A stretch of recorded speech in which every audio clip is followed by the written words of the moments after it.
Hello and welcome to our Herschel 400 observing program from the Astronomical League. My name is Jeff Ball, and this is my YouTube channel. If this is your first time, welcome. And if you don't know my website and my photography, I'm at earthandskyphoto.com, and I've been doing astronomy for a number of years. And let me make sure I get all my audio done right here.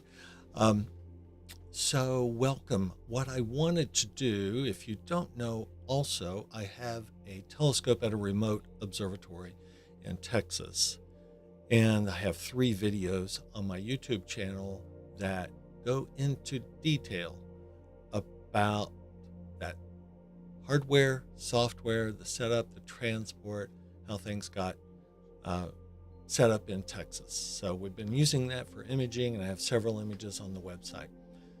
But during full moon periods, I don't really do serious astrophotography. I don't really try to accumulate data. So I was trying to find something to fill the gap, and I'm a huge advocate of Astronomical League observing programs. I find them to be very rewarding, and the Herschel 400 is one I've not done, and I thought it's something that we can do via remote telescope, and it's a 400 objects, everything from things you're probably familiar with to some pretty obscure galaxies, a lot of galaxy and some planetary nebula, some things that we will explore, open clusters, globular clusters.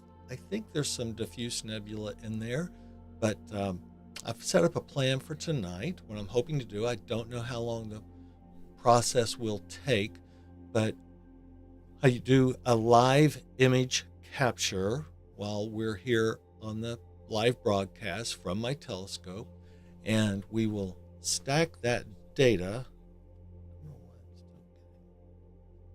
Oops, sorry, got multiple devices here. I'm trying to make sure I don't get feedback to you, just to make sure all the audio is coming through okay. And I think we're okay tonight. Last night I did a little bit of a hiccup. So I do a live stack of each object, and we'll do an observation. We'll check out what it looks like, make some personal comments, and we're going to catalog those, record those to achieve the Herschel 400 program list.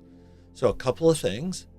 You need to be a member of the Astronomical League to pursue this award, and you are generally a member if you're a member of an astronomy club. In my case, I'm a member of the Northern Virginia Astronomy Club. If any of my fellow members are joining us from Virginia, you have my prayers for the storm coming up the coast tonight, and I know that you've been hit with a lot here over the last 10 days, and really hoping the best for you here. And hopefully I can give you guys a little bit of escape here to the skies of central Texas. And of course we have a lot of moons. So let me show you what we are doing with the Herschel. Let me go back to my screen here, and I do have some links that you need to access the Herschel plan on the Astronomical League's website. Let me get you over to that. So this is the Astronomical League website. This is their Herschel 400 and Herschel 400 Southern Observing Program. Keep your fingers crossed. Maybe we will be able to take a stab at that if some things come through. And what they have is obviously the list I wanted to review, and this is all in, I believe, the description of the video tonight, the live broadcast tonight. Oh, hey, Chris. Yeah, okay. I wasn't sure what Virginia was going to get with regards to the storm. I saw where Carolina's really getting hit already, but yeah, hopefully it starts its move east and gets away from you guys.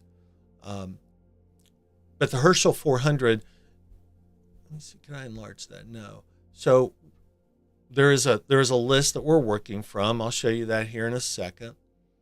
But throughout the process, we're going to have to make note of the object name, the date and time that we make the observation, the latitude and longitude, and that is on the object list that we are going to download. The seeing and transparency, the description of the object for all observations, the instrument used and its power. In our case, we're going to do this last bulleted point. The camera used, image details, and image for imaging observations. So if you follow along with me, I will put a dedicated page on my website, earthandskyphoto.com, and I will post the images from the observations on that page. And the image details are largely going to stay the same. They might vary occasionally, but I'll show you what those image details are here in a second.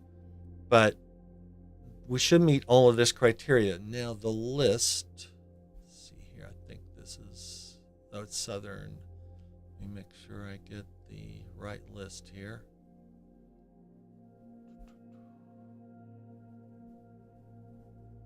Oh no, I think this is it. Let's see. Nope, that's not the one.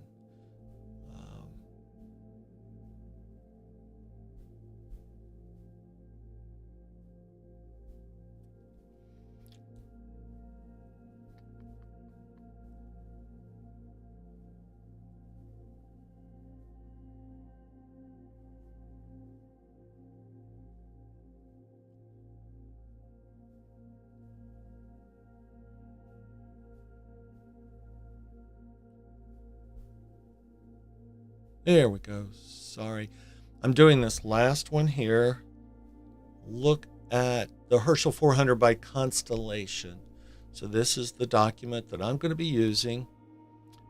And of course, since I'm doing it around moon period, the ideal situation is constellations fairly distant from the moon, and maybe constellations that we're about ready to lose to the west will certainly elevate in priority. And that's what I've done for tonight. I think it's 16 objects for tonight, and we're going to be in Pisces, Pegasus, and Andromeda. And those are constellations I'll show you here. Go to the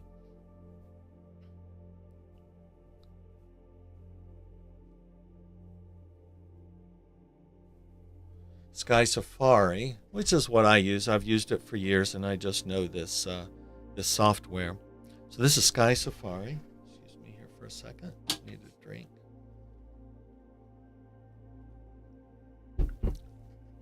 And I have our first object already selected, NGC 488. And we're actually already centered on that object, and we're focused and ready to go. But you can see that it's, I don't want to get it too much lower. I thought about maybe starting in Pegasus, but let me go to, I'm sorry, I don't think I'm on right now for time. There we go. There we are. Pegasus is starting to get pretty low. And of course, the summer stuff is right on the horizon as far as Cygnus. But I thought that this would be a good place to start. Pisces and Pegasus. I'm sorry, we are going to do Pegasus. I'm in Pegasus. And Andromeda right up through there. So we're going to do about 16 objects. Now, what do we do when I say observe? We're going to take 10 minutes of stacked 30-second exposures. So what you're seeing here on the screen now is my view of my desktop and the Peer camera and the Starfront all sky camera that is live. And this helps me keep an eye on the sky conditions. Is my mount acting? and behaving properly. And so this is the ASI Air interface with the camera. And I am already centered on NGC 488. And what was interesting with this so far is that it has a peculiar name. And this is one of the things that'll be nice to learn about, is that let me go back here. Sorry about that. 488. Up here you can see, hopefully, this thing is called the Whirligig Galaxy. I don't know that I knew that. So you can see how it traverses across the course of the sky at night, and it's halfway down to the horizon. So it's a good time to observe. We are centered on it, and what we are going to do is go ahead and start our observations by stacking images in 30 seconds. I already have live going, and eventually after a couple of images, maybe 3, they'll give us an initial look at the object. And then what you will see as the data stacks on itself, the data clarity and noise will be reduced, the signal will be improved. We have a countdown up here. We're 9 minutes in. We have 0 stacked, 0 discarded. I don't do any guiding. We're just going to and capturing data on each of these deep sky objects. Now, what is 488? Let's go back to, while we're gathering data before we really kind of get our first look. 488 is a spiral galaxy in Pisces. It's 5 by 3.7 arc minutes. It's about 110 million light years away. Its magnitude is 10. And let's see here. Again, it's called the Whirligig Galaxy. So that would be one of the notes that I would make on my submission. I'm not sure I got a little... Sky Safari. I guess they always tell us when either the Hubble Space Telescope or the International Space Station is crossing overhead. So this is let me expand out the ASI Air window. And we're starting to see a hint of the galaxy. And I'm going to zoom in, and it may not have a whole lot of detail. Now, hopefully on your screen, you're able to see these non-stellar fuzzies starting to show up also in the field. But this looks like it's going to be a face-on, very diffuse spiral galaxy with not a lot of detail. I promise you, we have some really cool galaxies on tap for tonight. So hang in there with us. Let me know what your thoughts are, what your questions are about the Herschel 400. If this is something you want to pursue, I will say I will probably put these images behind a password firewall on my website, just to keep everything nice and tidy and kind of build a sense of community about those who are really working through the award. So this is the full view. I need to redo some flats and darks because I did not realize that I can apply flats and darks and biases to the live capture, and that'll help clean up these images a little bit. But one thing that's not, you still can see the impact of the moon that's over here on the left side of the frame that transitions over to darkness over on the right. But yeah, this doesn't look like, I'm always gonna, like I said, I have the printouts.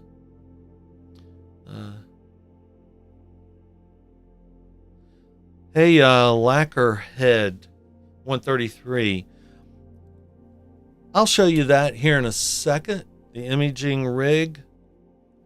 Let me go here while we're gathering data. Let me do this. So this is the setup at Starfront. I have this featured on my website where I have a Starfront galleries, image gallery. And I also have details on the imaging system. But I have a 130 astrophysics refractor on a Mach 1 go-to mount. I'm using monochrome camera, so I can't capture live color images. It's an ASI 6200 Pro. And there's a lot of other little support tools there with the guide scope and electronic filter wheel and camera rotator and electronic focuser and a flat panel on the end. There are a lot of little pieces that come together to make this a remote telescope operation. But that's what we're imaging with up at Starfront. And it's been absolutely a workhorse.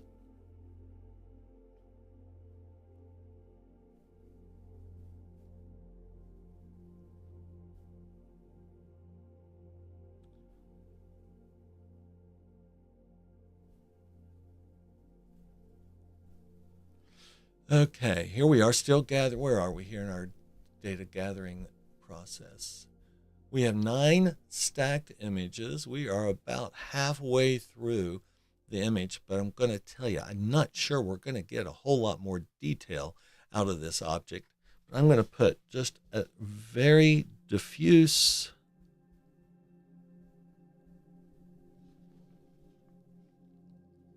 and very symmetric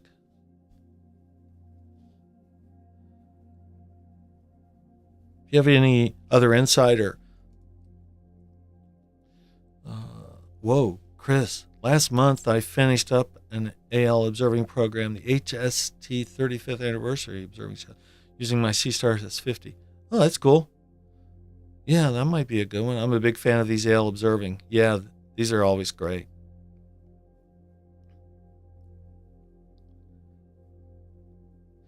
No, Lacquerhead, I drove mine out. I have another video totally dedicated to that delivering process out to Starfront. So I have 3 videos that go over my preparation with all of the hardware, the software, the interaction, how everything gets powered remotely and on and off, and also have the real-time application, live stream, and then I have the delivery. So there are 3 videos up on my YouTube channel. So let's see here, 11 stacked. We're about 7 minutes in. We're going to let this finish out because what I will do on the final image that I post on the website to record for observation, I will crop the image to look like this. So it'll really emphasize. Now it looks like we can start to see maybe some rings that aren't artifacts. It looks like they may be galactic dust, darker rings. I don't know. We'll get a little bit more detail just to make sure. And these are not the highest res that you're seeing on my screen and then transmitted online. But we'll continue to let this build.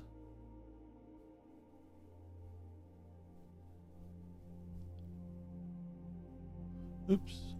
Go to my page and go to astrophotography, and this is Starfront Observatories, and this is my image picture, and then this is all the gear. So that'll always be there. And like I said, we will, when I go to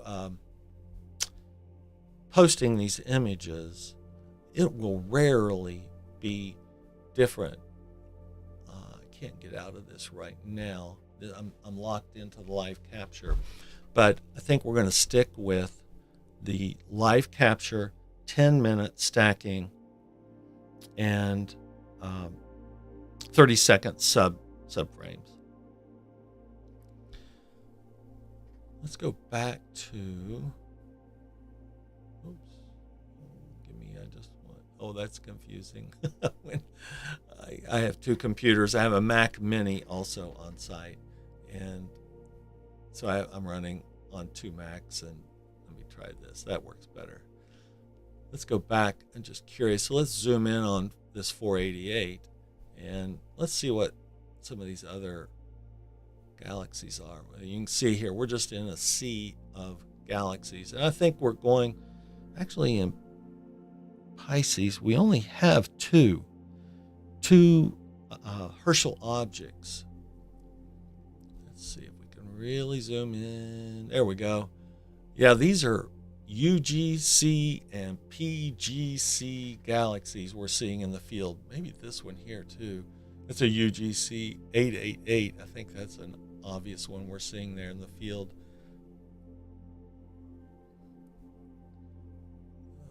Let's see here. Yeah, probably.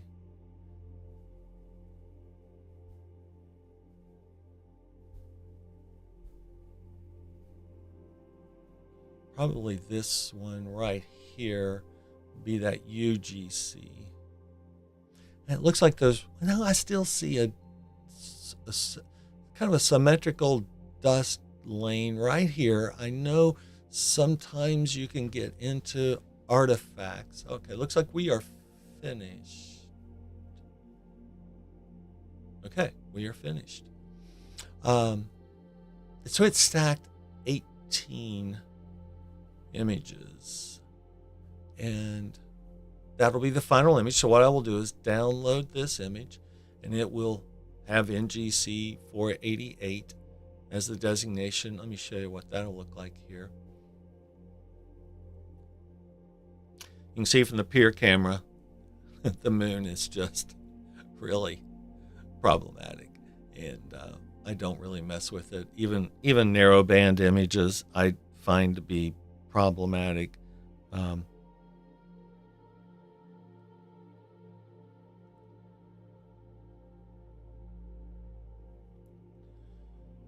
let me show you what this will look like in terms of what's called the FITS header, and it'll also help us. So I have a live area, so there's NGC 488.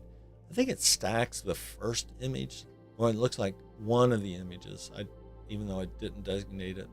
And then it'll give us the final image. You can see up here, it's 30 seconds, a gain of 50, minus 10 Celsius, and this is stacked. So we know it's always 10 stacked. So what I will do is zoom in, crop, there's our galaxy, and look at all those cool other field galaxies. And we saw that on the zoom in on Sky Safari.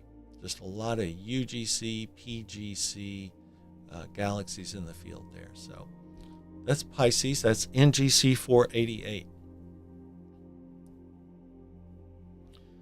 We marked that off the list, and we're going to go to NGC 524. I don't think it's too far away.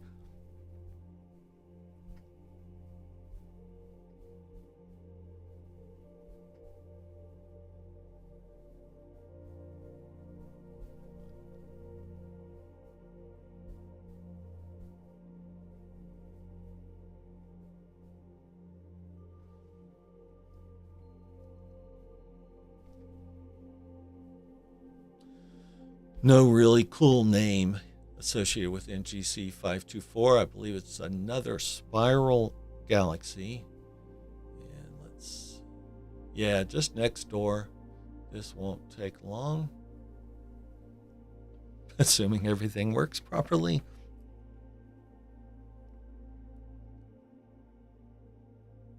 Yeah, Chris, let me see. I'm going to catch up on y'all's conversation.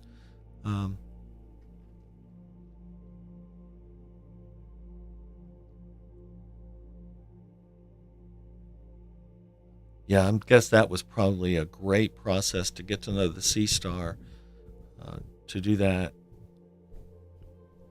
Yeah, the AOBSEL observing program doesn't have to be good images. You're exactly right. Just recognizable.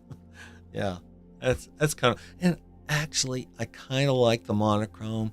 It's more representative of the visual process, and I like I think the 10 minutes kind of gives us, I'm thinking that that view we just had would be representative of a pretty big Dob view of that galaxy. Maybe not quite magnified to that level, but the amount of visual contrast that we were seeing, I think, is probably maybe close to a big Dob. So let's go to NGC 524. Let's start our live stack there. And while we're doing that, let's see if see where we are here. We're still in at 488. So let's go to 524. Can we just scoot up to it? It was not that far away. There it is, right there. Nope, I didn't quite get the right one. Let me click in here. Yeah, you can see we're going to have a lot of field galaxies here. Do I not have my field of view turned on? I don't. Well, let me see if I can get that turned on real fast. I think I have it on this version of Sky Safari. I use so many. I have them on all my PCs, mini PCs, and phone, and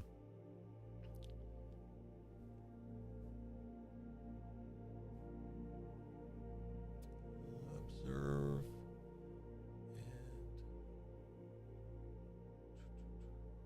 and no telescope. That's it. Scope display.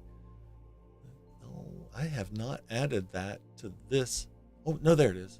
There it is. Well, it's supposed to be on. Aren't you on? Oh, show even when not connected. Somehow that got turned off, and I do not want crosshairs. Okay, there's our field of view. All right. And so when we go back and look at some of our stacks, we should start to see hints. There are some other NGCs here, so they should definitely be popping up. This edge on up here should definitely be popping up. So there's a 5.2. Let's go to 524 again. Let's go to the info, see if Sky Safari gives us anything of interest. It's another visual magnitude 10, 3.4 by 3.4 arc minutes. I have a feeling it's going to look a lot like the 488. Very diffuse, but let's see. And I think that edge on, though, could look pretty cool.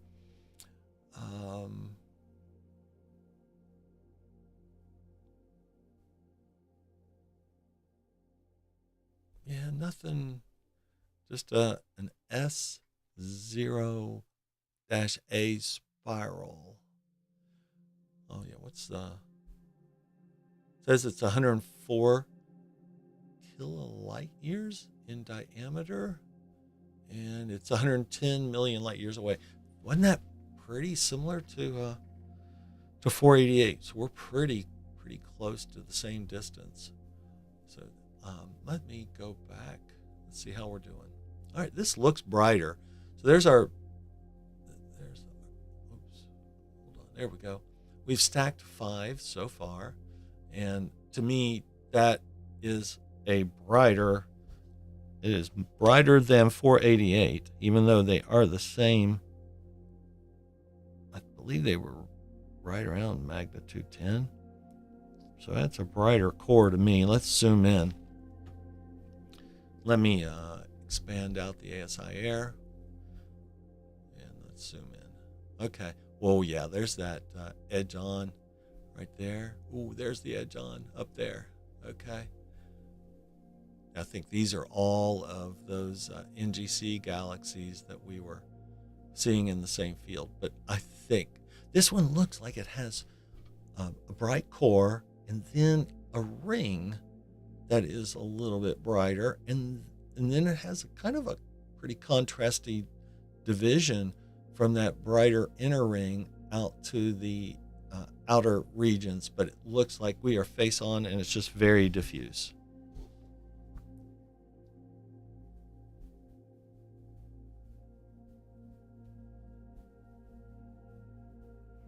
So making those notes, I didn't show you, but I just have. Let me go back. If you can see in the cut out down there. Let me go back to FaceTime only. So I just printed out that AL observing program. I'm going to make just some hand notes. You could do it in an Excel spreadsheet, whatever works for you. I'm just going to make some handwritten notes here, and then I will copy those over to the submission that I make when we do the 400. So we're on object 2. Only 398 to go. Let's go back. Yeah, I like this one better. I think it has a slightly more detail, but then the field is just outstanding. Yeah, that's cool field there.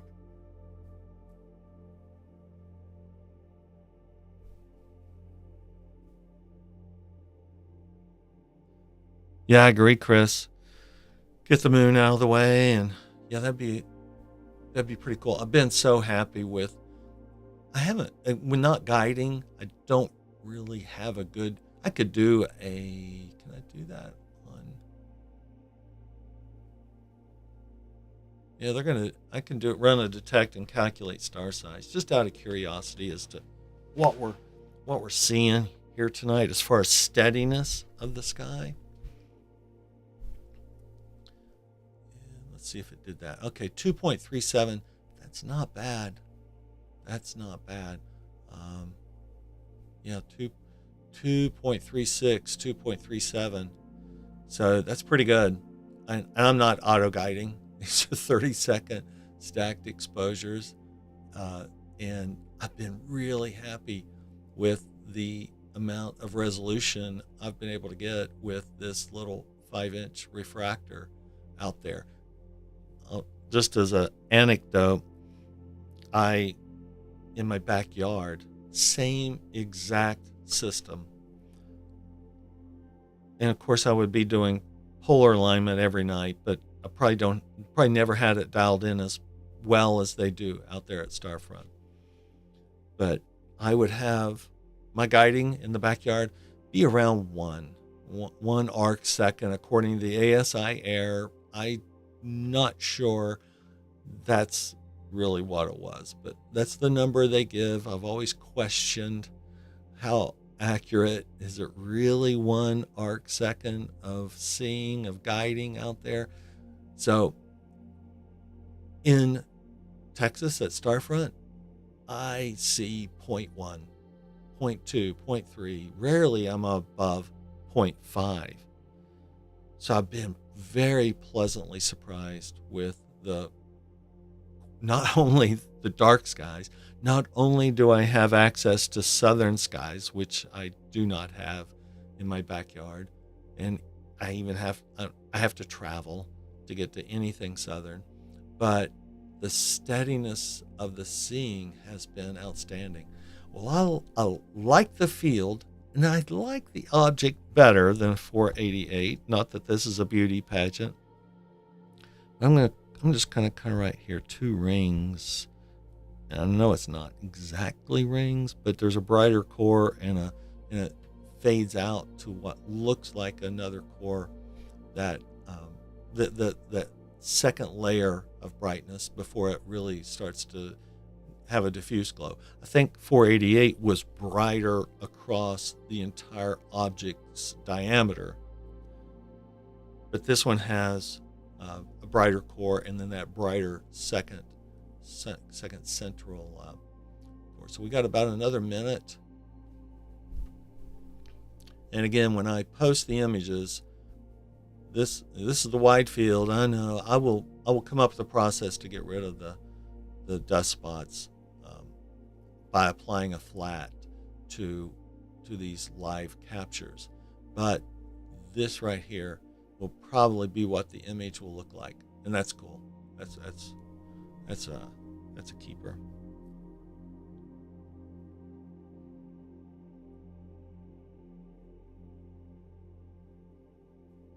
So that'll do Pisces for the night. Yeah, 50 seconds, and we will have Pisces covered. And we're going to go to Pegasus. And we have, I believe it's almost all spiral galaxies. And the last one looks like a really cool edge on.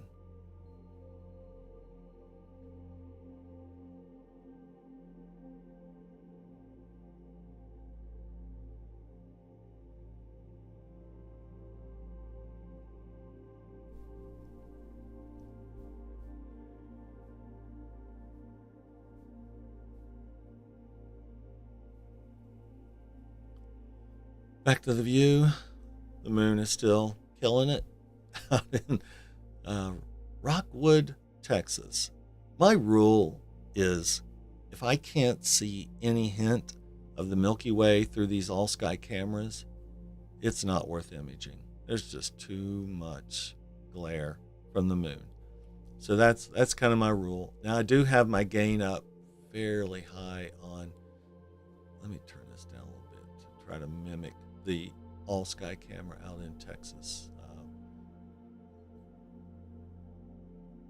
Sometimes I get that a little bright, but I like to be able to see the telescope well lit.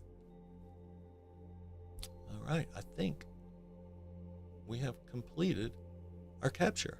So there will be our NGC 524 and friends, many friends. Those are cool. So let me save that image. Now we're going off to Pegasus and NGC 7217.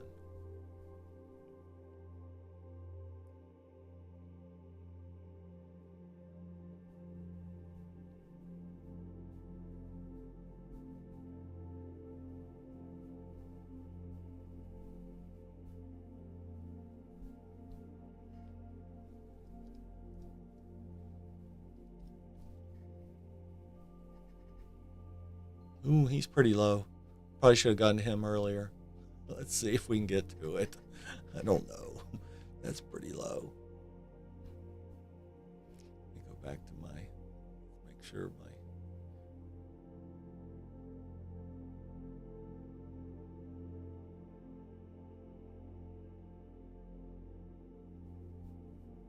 All right, let's watch the scope. He's going to angle down even further toward the horizon. I should have gotten this one earlier.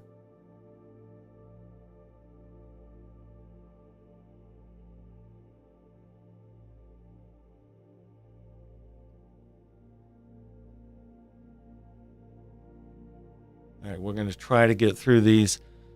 I don't know if I'm on the lowest one or not here. Let me see. I should have checked that out. NGC 7217.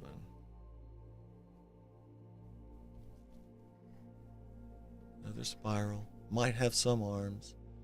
Okay, yeah, he's pretty close to the horizon. As far as those, I think we're going to be going after here in Pegasus. So that's good. I can't imagine we're going after one lower. I did not preview him. So this is where we're going, NGC 7217. Any other field galaxies? No, it looks like he's kind of hanging out there on his own. Let's go back and see where we are, and let's start the process. We are centered. Let's start gathering data, and we will come back to that. Let's go back to our... So NGC 7217, not... Let me see, was there a name in the ASI Air software? I don't see any cute little name.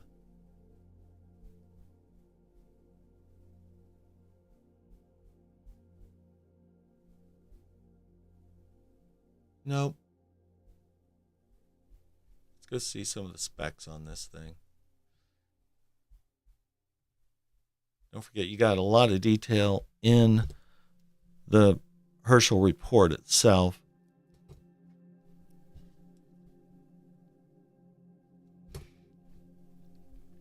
And you'll have to refer to that as you're cataloging your observations before you do your submission. Again, if you're joining us, we are working on the Herschel 400 list. We are on object 3 for the night. We are in the constellation Pegasus, and we are now accumulating data, and that looks like our object. Ooh, he's pretty dim. Let's see how many. So we've only stacked one and went ahead and gave us one. So I think we're going to see some spiral arms on this one. Let's watch how it starts to accumulate. But let's see some of the specs. This guy is 4.5 by 3.8, so it's a little bit larger. If you remember, those others were kind of 3.5 by 3.5. It's a little closer. It's halfway, 54 million light years away. Magnitude 10, so it's all right there in the same ballpark. But to me, the core doesn't look like it's going to be as bright as that NGC 524.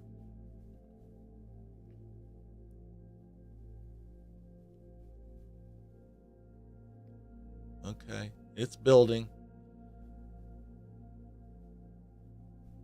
Let's zoom it out here so get a little bit bigger view. Yeah, it's the same magnitude, but boy, that 524 to me was so much brighter in the core. Now the outer structures were probably about the same. I don't know if we're seeing really faint galaxies here. Okay, you got to remember, we are near the horizon. So I did not put us in the best part of the sky for this object. We're probably not in the most transparent part of the sky. So I'm not giving this guy a fair shake, but we're going to give it 10 minutes. We're going to count it.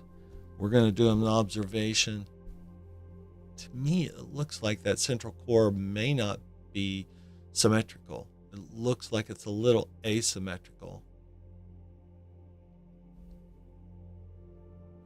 I think it is, even with our limited observation here. That central core is barely getting brighter than some of those nearby stars.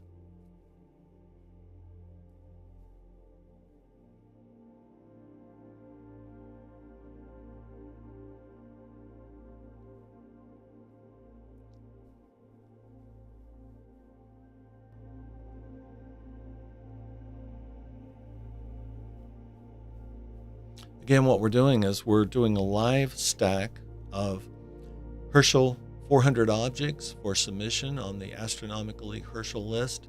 I invite you to go back and watch the earlier part of this video or see some of the description on this video if you are interested in joining us in our pursuit of the Herschel 400 Astronomical League Observing Award.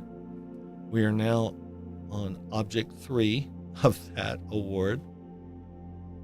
And I'm going to be here. I think I've got 16 objects.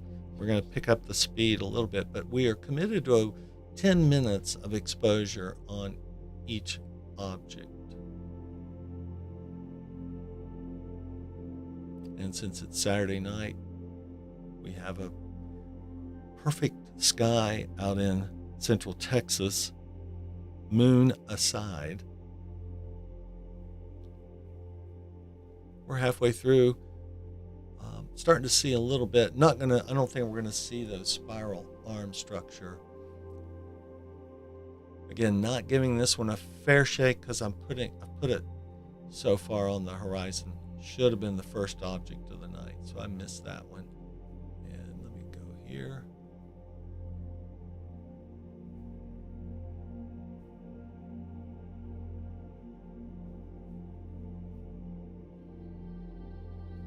NGC 7217.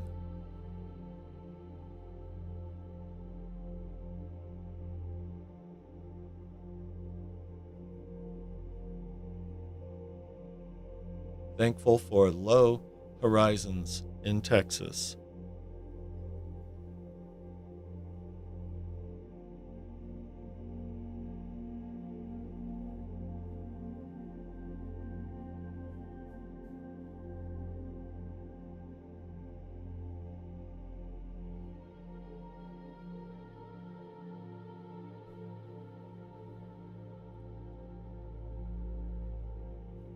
Also, while you're on the Starfront, they have a status page.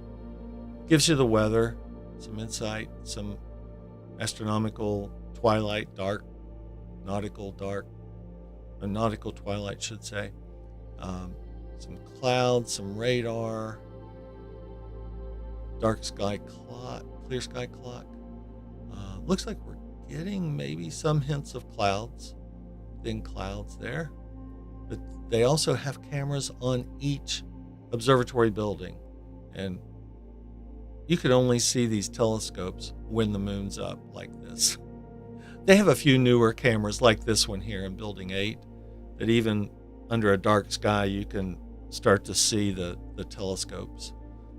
But in my building, I'm in Building 9. This is my building. And I am, if you can see my cursor, let me enlarge this screen. So I am back here. I think I'm row B. I can't remember my number. B3, something like, I can't remember. But I'm back here. And if you're on a device that allows you to enlarge this image, you can see. But we're still awaiting in Building 9 a new camera so we can get a view like this. Very bright. Now, just FYI, Building 10 is one of the newer buildings. I would say all of this has filled up in the last month. And then Building 20, looks like we're working in Building 20 tonight. Maybe a new system coming online. Building 20 is really brand new. They're numbering back from 20 to 11. So there are two other buildings, at least I think in some phase of construction,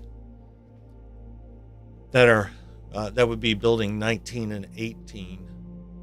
But Building 20 was empty, I would say, within a month. This has all happened within Building 20.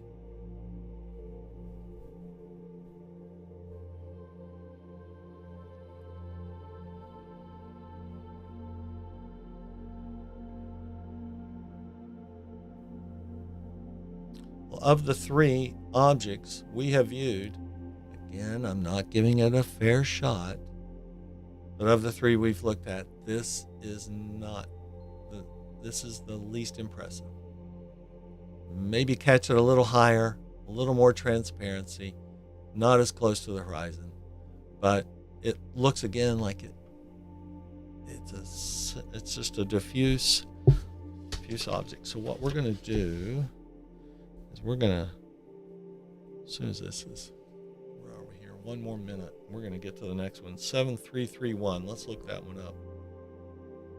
And I'm hopeful that we are moving up off the horizon. If not, we might go straight to Andromeda if I'm not making progress here.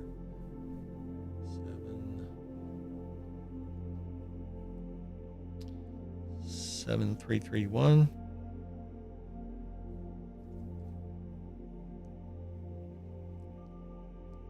Okay, it's a little higher. That looks bright. All right, we're going to go to that one. And there are a lot of field galaxies. Oh, yeah, this thing looks good. That one looks really good. All right, yeah, we're going to go to that one.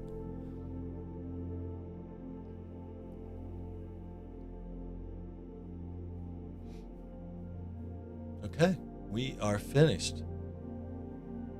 There's the last stack.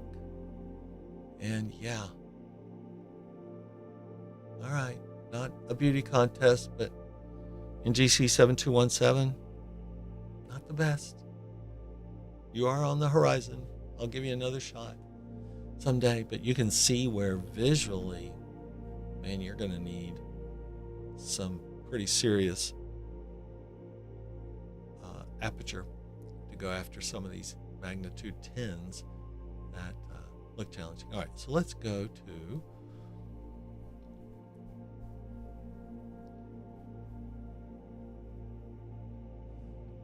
NGC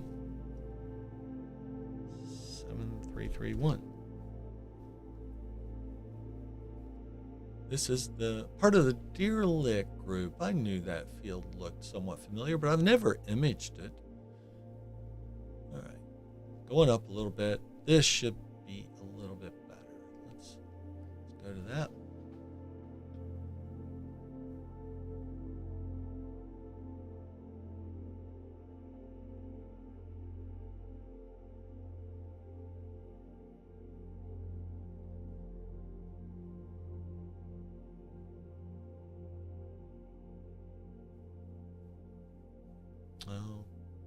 Okay, we're there. Let's start the process. Again, if you're going to do the Herschel project with me, I cover this at the beginning of this live stream, but I will be, there are links in the description of the live stream that you want to follow to download the sheet that I'm working with, which is the Herschel 400 by constellation. And as part of that submission for the award, you're going to have to document your observations, the date, time, the equipment used, which is, I give you all of that. And then, since we're doing this remotely, an image. You'll have to have an image. I'm going to provide those images for download. It'll be behind a password protected page on my website. So please reach out to me. If you're doing this, send me an email. Say, hey, Jeff, I'm doing the Herschel 400 project. Can you send me the password for access to the images? Yeah, here we go. All right, this will look good. There's our full field of view. Again, the moon over here on the right, transitioning to darkness over there moon on the left, darkness on the right. Let's go to Sky Safari. This is our field, and this is my camera field of view. That's kind of what we're looking at. So while we're gathering data, let's stick with that. Spiral galaxy in Pegasus. This is a magnitude 9. It's 47 million light years away. We are getting closer. I'm going to make a note that is part of the Deer Lick. And really the main featured galaxy of the Deer Lick. Let's see here.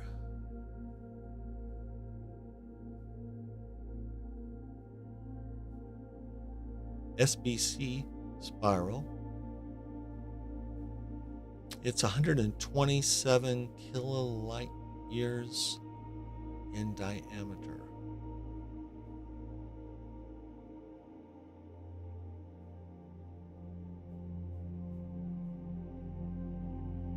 Let's go back and see how our data stacking's going. Zoom in. Definitely see we're a little bit above the view. Now, again, being pretty low on the horizon, we're losing a little bit of our stellar focus. And I might refocus here actually in a bit. We're starting to see some of those field galaxies.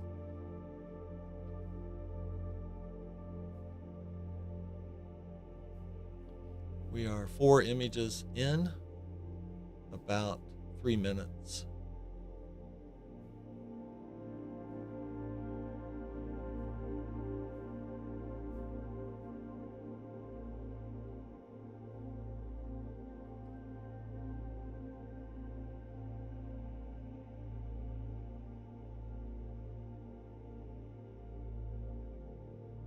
So I don't know if I finished, but in the description of this live stream are links to take you to the Astronomical League, to the Herschel 400, to the document that I'm using, the Herschel 400 by constellation, and the guidelines on submission. So if you're a member of an astronomy group, you are probably a member of the Astronomical League. If you get the publication Reflector, you should be a member of the Astronomical League. If you're not, I encourage you to check it out, participate in their observing programs. They really do a lot to help get you familiar with the sky. There are all kinds of objectives and benefits of the observing programs. And if you have a smart telescope, what a great way to do it. I wanted to do this, a couple of reasons.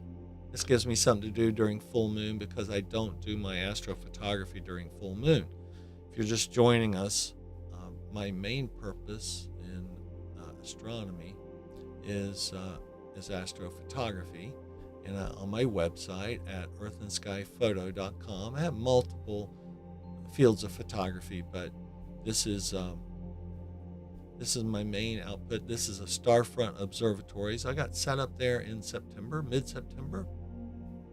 So you can go to this and you can see the various gallery that I have, and every image can be clicked on and enlarged and viewed in gallery format. What do they call it? A lightbox format. So these are all the images from Starfront. Then if you are really interested in the details behind each of those images, my AstroBin page has acquisition details and data and a little bit of insight. So, like this most recent California nebula image was a total of 30 hours of hydrogen alpha, sulfur 2, and O3 data. And also AstroBin does this beautiful plate solving. So if you're curious about what objects are really in that entire image, you can get that through the beautiful plate solving of AstroBin.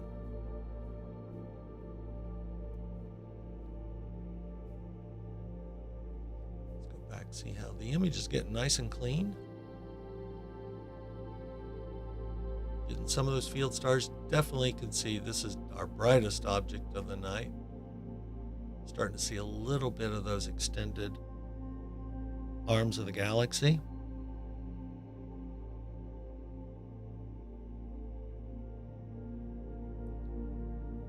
Let me enlarge the ASI air so you guys can get a good view of this. There we go.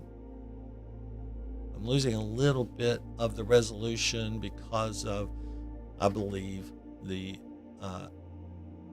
atmosphere in the low on the horizon. You start to see a lot of those field galaxies. Remember, let's try to remember our orientation of the galaxy here. I'm not quite synced up with north up.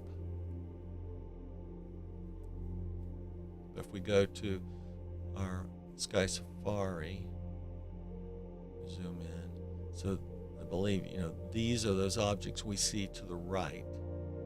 It's NGC 327, NGC 340, several NGC objects here in the Deer Lick group.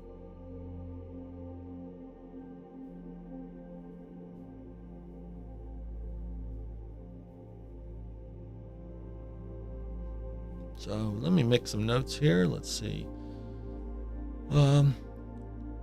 Elongated.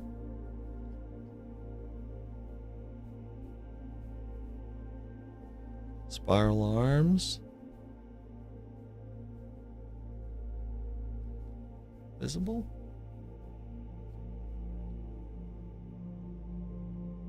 Bright core. Really concentrated.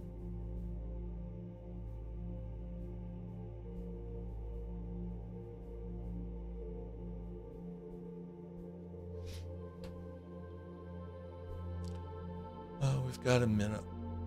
About a minute and a half left. We've stacked 14.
Okay, we're coming to the end of gathering our data for NGC 7331, part of the Deerlick group. Again, we're working on the Herschel 400 Astronomical League observing. We have one more image to stack, and then we will save this image. I will archive it. I will upload it for those of you joining me on the pursuit of the Herschel 400. And you can then download this and use this as your documentation that you have observed the list. Okay, I believe that is it. Let's wait for the final download and stack and download the image. And when I download the image, I will crop it to give you this field of view here. So far, my favorite view has been NGC 524. That's the beauty contestant of the night for me so far, mainly because of those field galaxies that were so nice. So let's go to our next object, NGC. We're just working down that Pegasus list quickly. 7448. NGC 7448. You want to take enough time with the object that we can really. That thing is really low. Let me see. I think that's lower than everything else. Shoot. You know what? I'm not going to go there. Here's what we're going to do. I'm going to suspend Pegasus. Sorry about that, but I'm not doing them justice. And we're going to go to Andromeda. So we're going to have to maybe catch this earlier one night for these last three. But let's go to Andromeda. Those are in a pretty good position. And we've got some different. We have galaxies, we have open clusters, and we have a planetary. So these are cool. Some of these objects you've probably seen before, but we're going to check them out again. So let's go to, let's just go to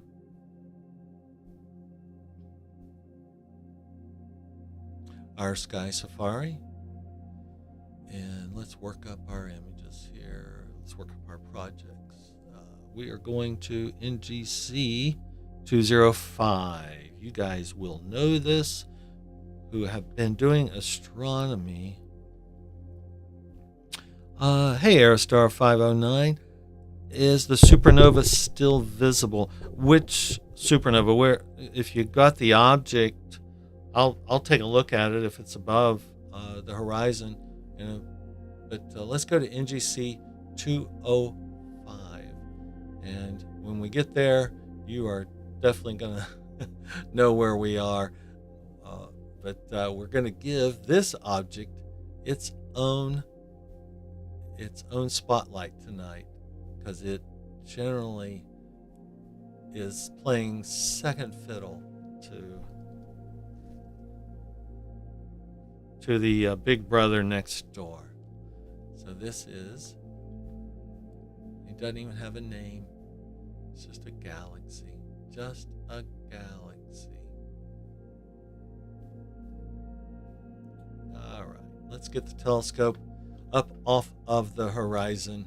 That has not been fair to these objects we've been trying to observe. If you're with me live, NGC 7331. Oh, well, we looked. I don't know. To me, 7331 was too low to really have. I'd have to go at it earlier, because I don't think we were getting any type of resolution, and I only have a 5-inch, 800 millimeter focal length telescope, so I would have to take a peek at that. I'd have to know where the supernova is. As soon as this is finished, what I will do is I will open up the image, the stacked image that we have, to see, and I'll let you take a look and see if you know the reference as to where that supernova should be. If it was in one of the outer arms, I did not see anything that stood out.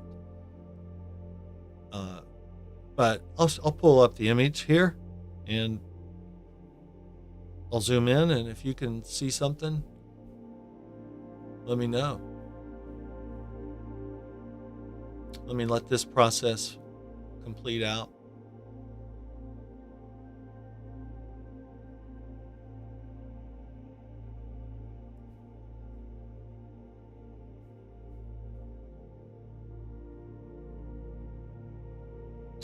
We might have some, okay, target is centered, we're rotating, okay. Let me show you the image that we have for 7331.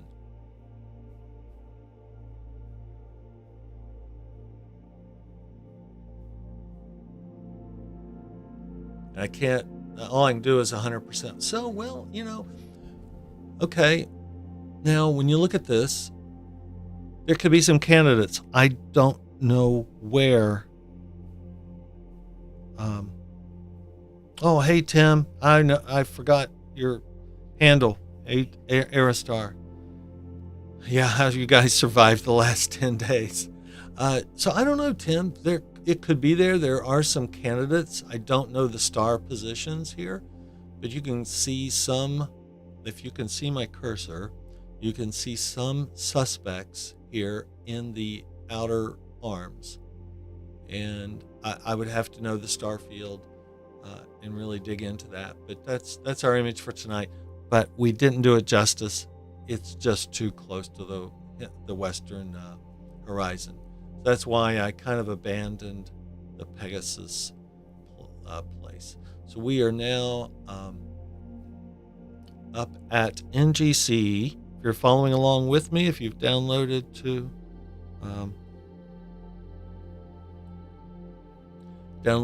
the Herschel 400 with me,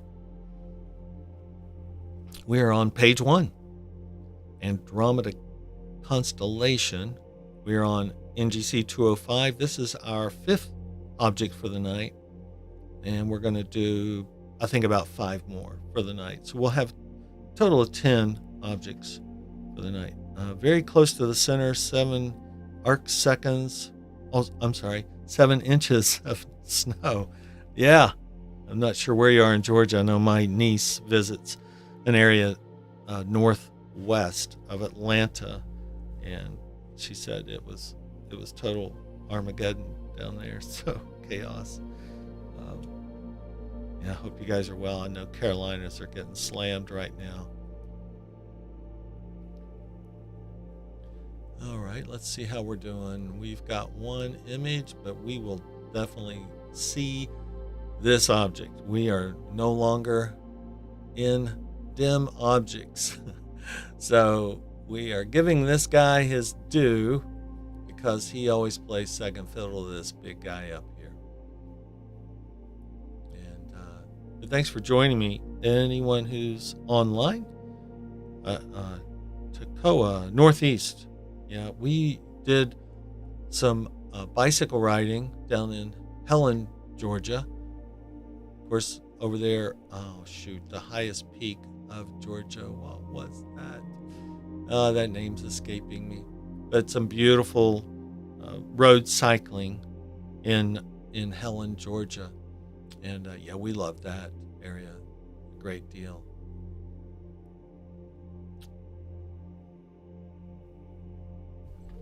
And then for us, we've been to Augusta several times, so down the other end of the state from you. We are big golf fans, and we love Augusta. So there's our M110 NGC 205. We're going to give it 10 minutes of stacked 30-second exposures, and then of course we aren't going to pay attention at all to that big guy off his right shoulder. That guy gets all the attention he needs. Let's go to, let's see what Sky Safari says for M110. Does it give it anything special? M110, elliptical galaxy, magnitude 8. So this is our brightest object of the night so far. Yeah, Brasstown Bald. That's it. Yeah, we had a long day of cycling, and we got up to the main road that leads to the spur road that goes up to Brasstown Ball, but we did not finish that climb. So I'm embarrassed to say that. But I believe that climb can be kind of disheartening if you're already tired. M110, NGC 205. Um, yeah, this is our biggest object as well. 16.2 by 9.6 arc minutes, 2,700 kilolight years distant. So this thing is definitely our closest as well. Let's see anything else of interest here. It's 12.8 kilolight years in diameter. It's I mean, again, on our night tonight, this would be a showstopper so far in our Herschel. This is what, our fifth object, and definitely our brightest and largest. But goodness sakes, he pales in comparison to M31. What a great deep sky object. So what I will do is, I'll crop it in a way where we get a little bit of M31. Let me enlarge this screen. Sorry about that.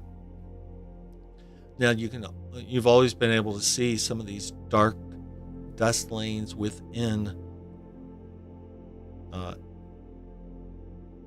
M110 or NGC 205.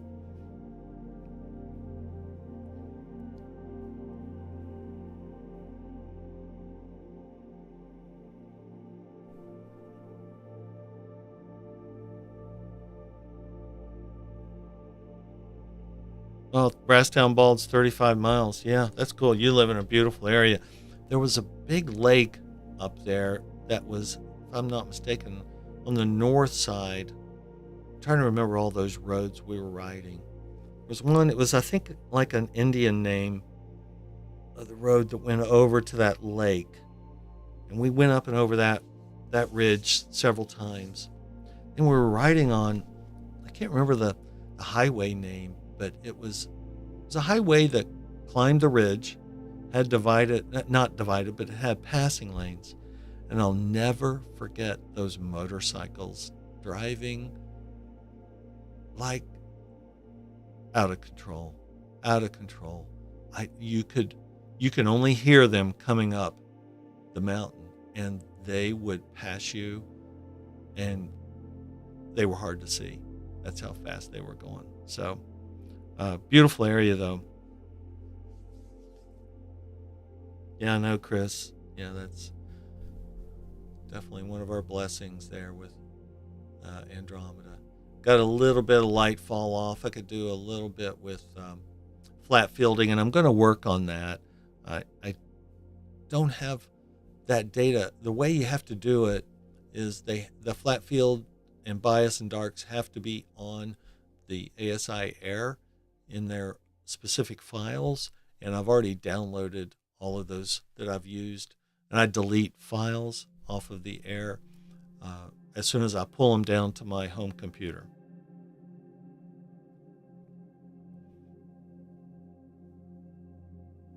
Yeah, this actually I might not crop. I'll crop it probably. Let's see if we keep getting these. We should be getting these dust spots here. Yeah, I'll crop it. I'll try to crop it where we get some of the Andromeda. I say Andromeda, you know what I mean. M31. But M110. We know that one. Bright, large dust spots. Or dust lanes, I should say. Okay. All right, NGC 205. Let's see, where are we here? We got 2.5 minutes left.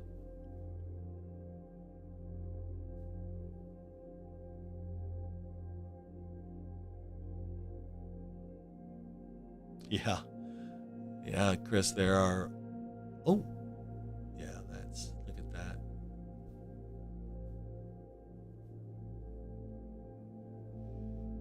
Yeah, it's just a part of imaging. Fortunately, Smart people have developed techniques that allow us to remove those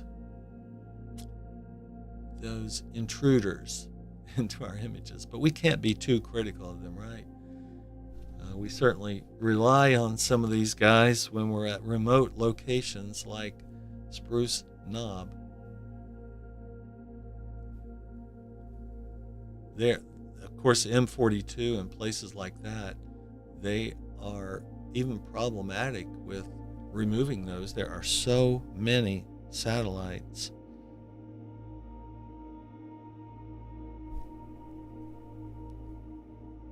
That get concentrated in the M42 area, and there are a couple of others, especially those geostationary, that those really become challenging to get out of an image.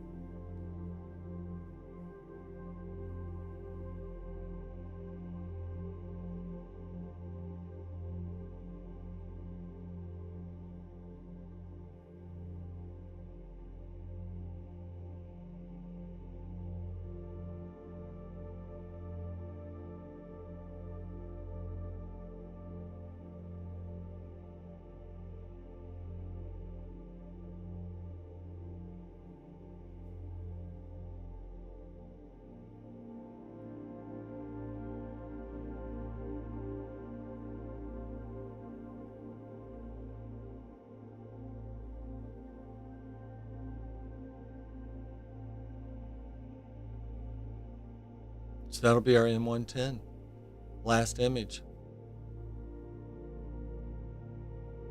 Or NGC 205. 17 by 10 is what the size is on this. Now our next one's going back down to 4 by 4. And this one's, if I have my notes right, I'll look this one up. This one could be crazy interesting and challenging. So there's our M110. I'll download that image. That'll now be a part of our observation for the Herschel 400. And I hope you enjoyed capturing that. So this NGC 404, let me show you. Let's see. Let's go to it first. Get the telescope working.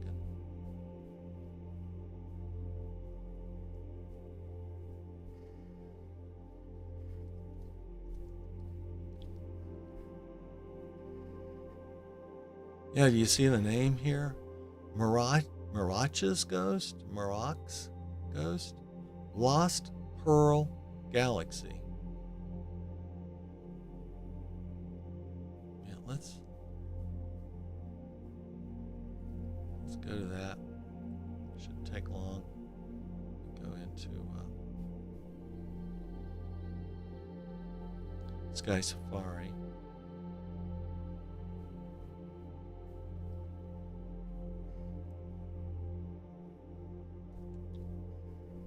I'm really intrigued because I am not sure what we are going to see here, because the star, it is, look at this. I'm not sure if my telescope is going to be able to differentiate this ghost. So this is, I think, I didn't look at every single, I did look at all the Andromeda stuff. So of the objects we have remaining tonight, we are going to, I think this is going to be the most challenging. And I can only imagine visually that this would be really challenging too. So we are there.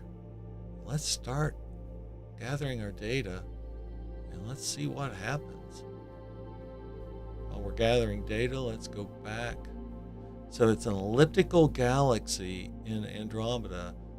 Yeah, it says it's 4 by 4. Let me see, is that what? Well, 3.4 by 3.4. So this has been really right in line with the other galaxies we've been observing tonight through Pisces and even some in Pegasus. So it sure doesn't look that large. But let's see what. Now, I wouldn't rule out changing to another. I'm only on luminance, so a UV IR blocking filter is in place. This might benefit from some filtration, like an RGB filter. The star they're showing here looks red-orange. I don't know if maybe a blue-green filter might help attenuate the brightness of the star. Let's see what we're getting. This is, of course, in Andromeda, an elliptical galaxy. Let's see how far this thing is away.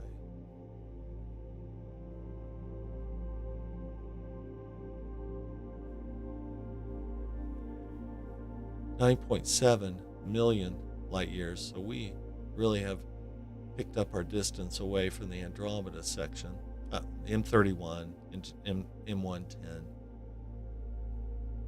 And it's 9.7 kilolight years in diameter.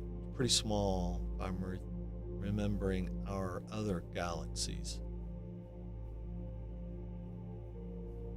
Well, there it is. Okay.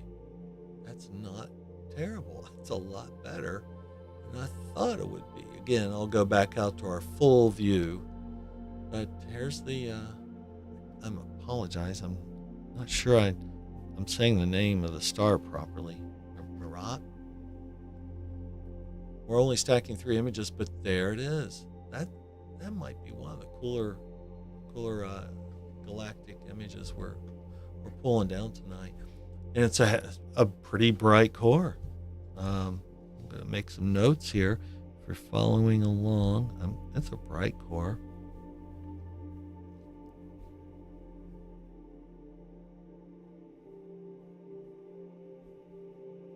It's a really beautiful contrast with the star. You can definitely tell it's non-stellar.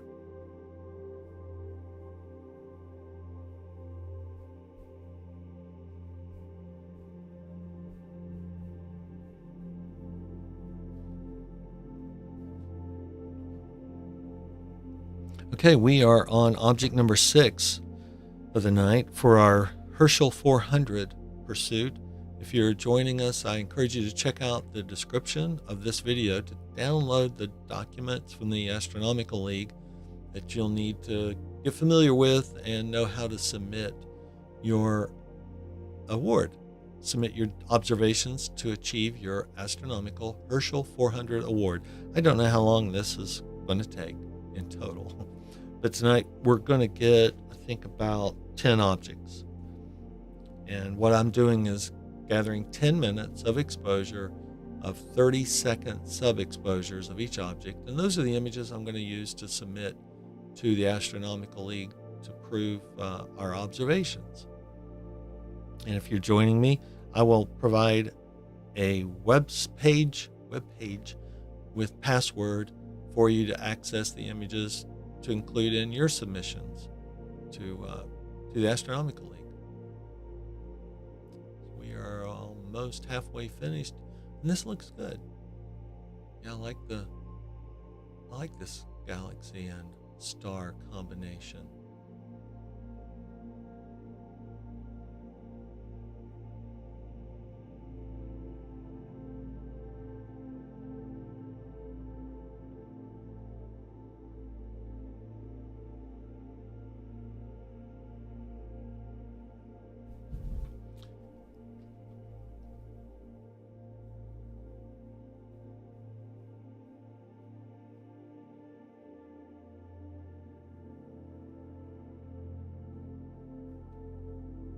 A few other field galaxies.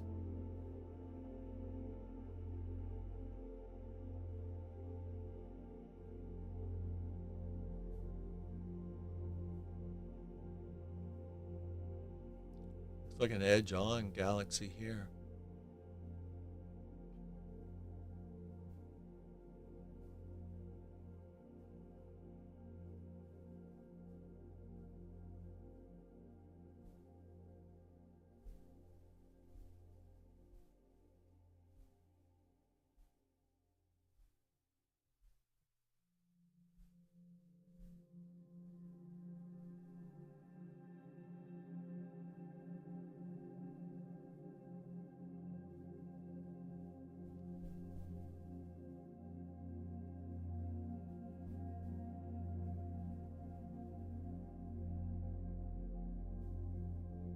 This might be that galaxy we were seeing.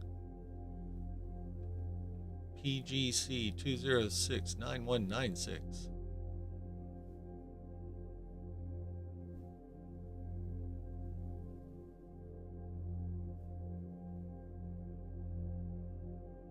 There are a few field galaxies over there. Let me go off. Okay, well, we should be able to see those. Let me go off of the star. Yeah, those are in our field. There's a big one up there. Opposite UGC 748. Let's see if we can see these field galaxies. So some of them are supposed to be down here. Yeah, these are those UGC clusters here. Yeah, they're tough. This is one right here. That's one there. But the others are really small. It's the opposite, in the opposite direction. It's that brighter galaxy. I don't know if this is him right here. It's an edge on. I think it's him.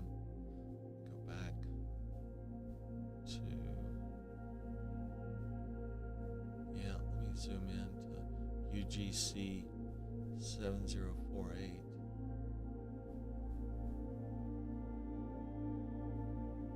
Yeah, they're showing it kind of elongated, but I think that's the one we can see there. Yeah. May not be perfectly edge on, but it's pretty close.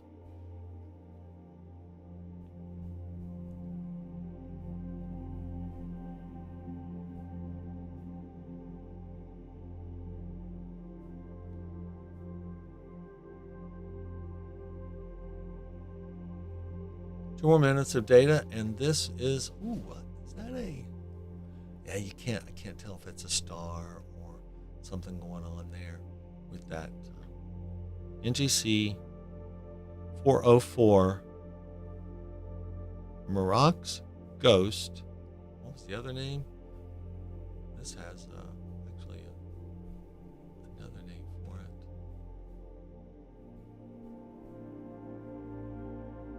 Lost Pearl Galaxy. That's a pretty good description. The Lost Pearl.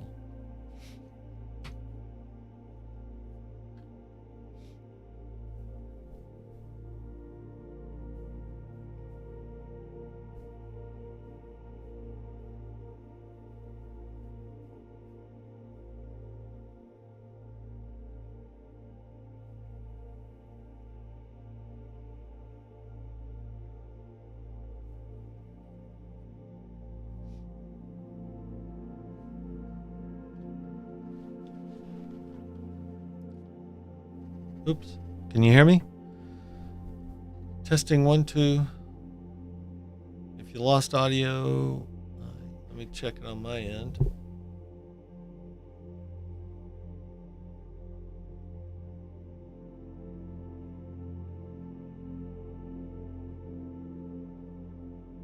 No, I still have it here.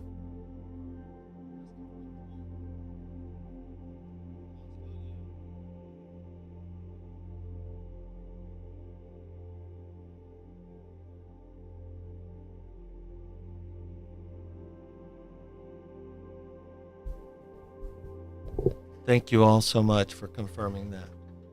You're never quite sure. Okay, so that is Lost Pearl Galaxy, NGC 404. That was cool. That's a highlight of the night. So there's 6 objects down for the night. Like I said, I will crop to this view, so it'll be nice and good for the submission for the Herschel 400. Next on our list is NGC 752. We're going to change object types. We have not done this type of an object tonight. So, and I'm not sure I've ever looked at NGC 752. This is an open cluster, not far away at all. And we're moving, I believe, up off the horizon a little bit.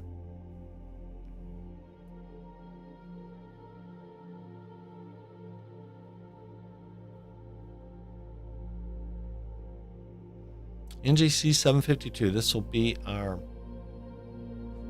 what is this, our sixth object tonight. I invite you to check out the description of this live stream, and I will always include it. Now let's start our image capture to pursue your submission for the Herschel 400 Astronomical League Award. I have some links and some information that you'll need to complete that. So 752, open cluster in Andromeda. If I remember, this one could, there are some galaxies in there. But as far as an open cluster goes, it looks like it could be kind of boring. It's not M35. So let's see what we're getting here. The nice thing is open clusters, they do pop up pretty nicely with just a few exposures.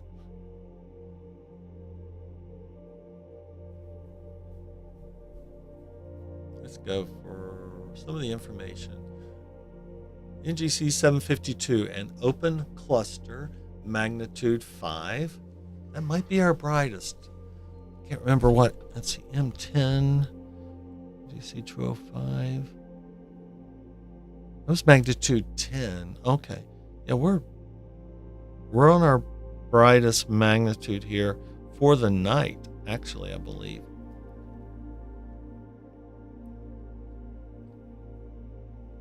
Pretty close, 1,500 light years. I believe this is also the closest object to us. And it is 75 arc minutes, by far the largest object we view tonight. So this is a big object, it's a close object, and it's a bright object. Of course, it's hard to talk about brightness. So there it is, probably better with a wider field of view. But what's interesting is there is a pretty good field of galaxies. We'll have to there we go. There's some are starting to pop in. We're only 3. There's one right there. So we have some good field galaxies in this. There's another one there, non-stellar. There's one there. So we have some good galaxies. So it's good. NGC 752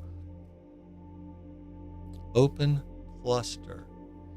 And I'm going to tease you with, we have a kind of a showstopper coming up next.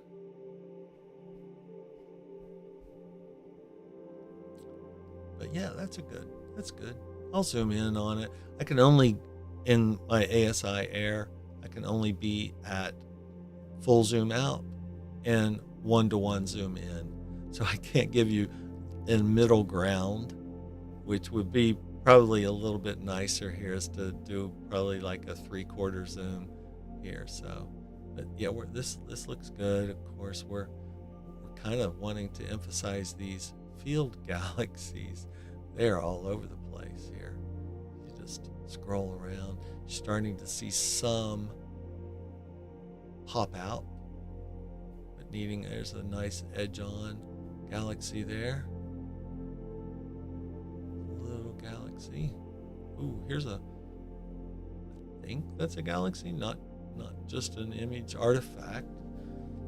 Nice edge. Look at these. Got three kind of. Oh, there's an edge on. This one might be a little bit on an angle, and this is almost like a needle galaxy.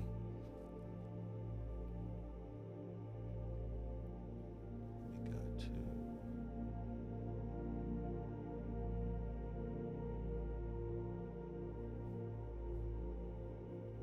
There we go. That's a little cleaner picture for you. Yeah, that's cool.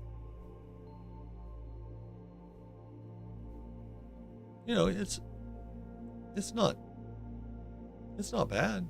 That's better than I thought it would be.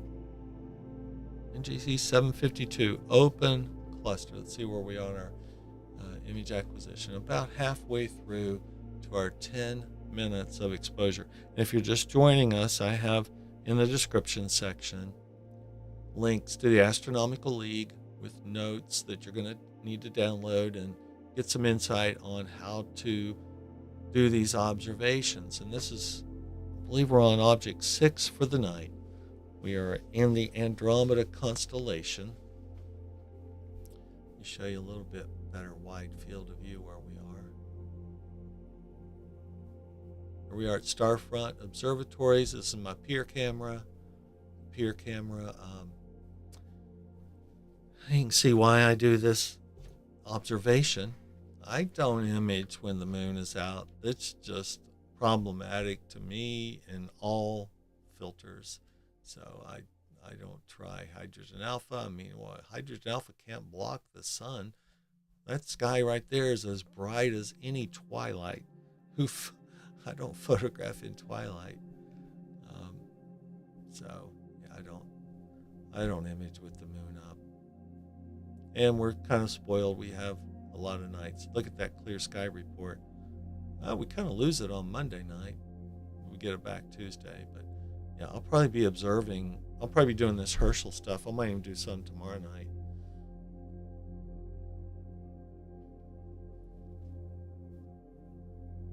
Oops. Didn't mean to click that. We'll get back to the all-sky camera down there at the observatory. We've definitely had, I assume these are, I don't see them in my image. And I will say their all-sky camera it was exposed to the elements. It's always exposed to the elements. So it may have some residue on the lens from the storm. I don't know if those are clouds or residue, because I don't see the clouds in my camera.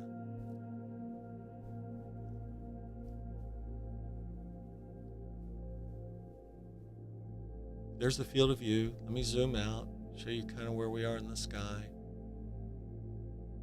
We prioritize these constellations who are setting in the west. And Andromeda is definitely one of those. It's still in a good position to do some observing. Pegasus was a little bit of a hard push tonight. So there's where we are in the sky, on our way, setting in the west. And that would be a great binocular object right there in GC 752. I'm not sure how many of these Herschels would be binocular objects. Not many. They're so small. 4 by 4, 3.5 by 3.5. These are pretty small. Pretty small fields to cover. Objects to cover in a binocular field. Let's go back to our object. Where are we here? 2 minutes left. Let's zoom in. Let's see if we got some more galaxies popping in.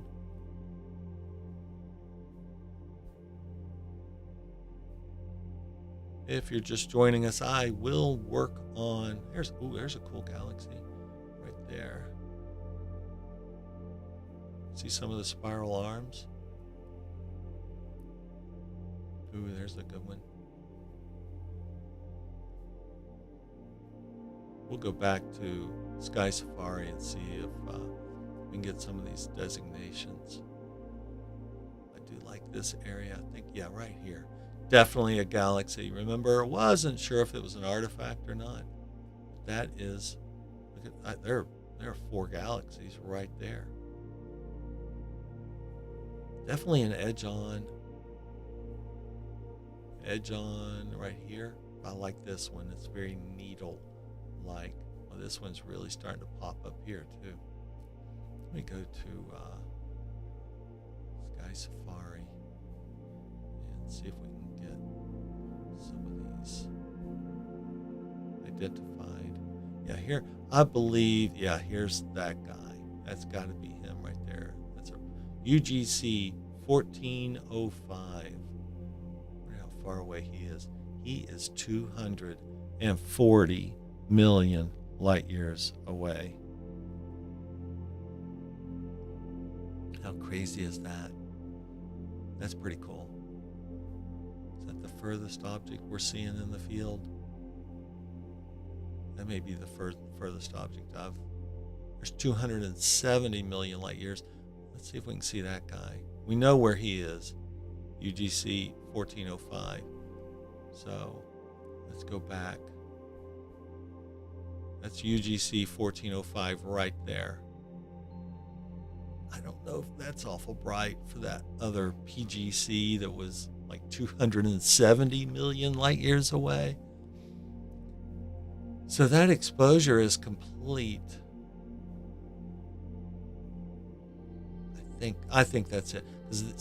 The reason I'm saying that's that UGC is it has more elongation, I think, than this one up here. I could be wrong. One of these is 240 million light years away. So I will save this, probably crop it a little bit, but there is our NGC 752. Now we're going to go to NGC 891. I should be opening this up like that for you guys, just to give you a little bit more resolution. So this is where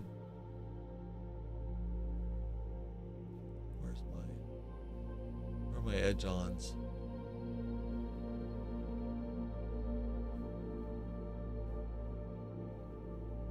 I've lost them. Here we go. Yeah, there he is. Okay.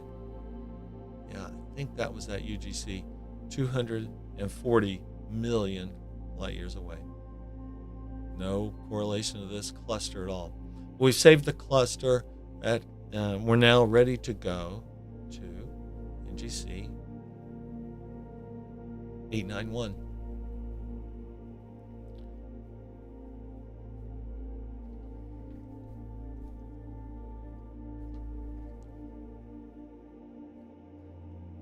Silver Sliver Galaxy. Right next door.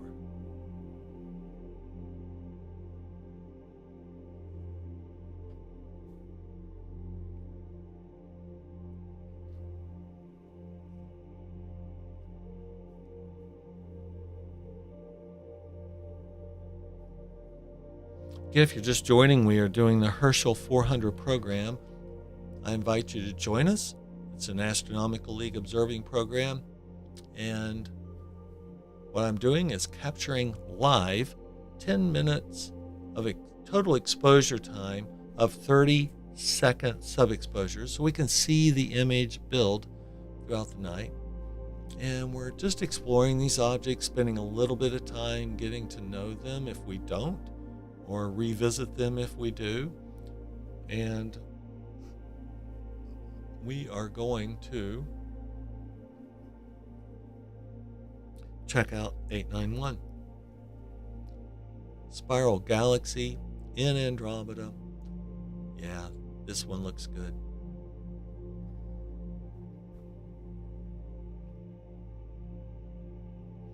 And a ton of galaxies in that field. There's the camera field of view.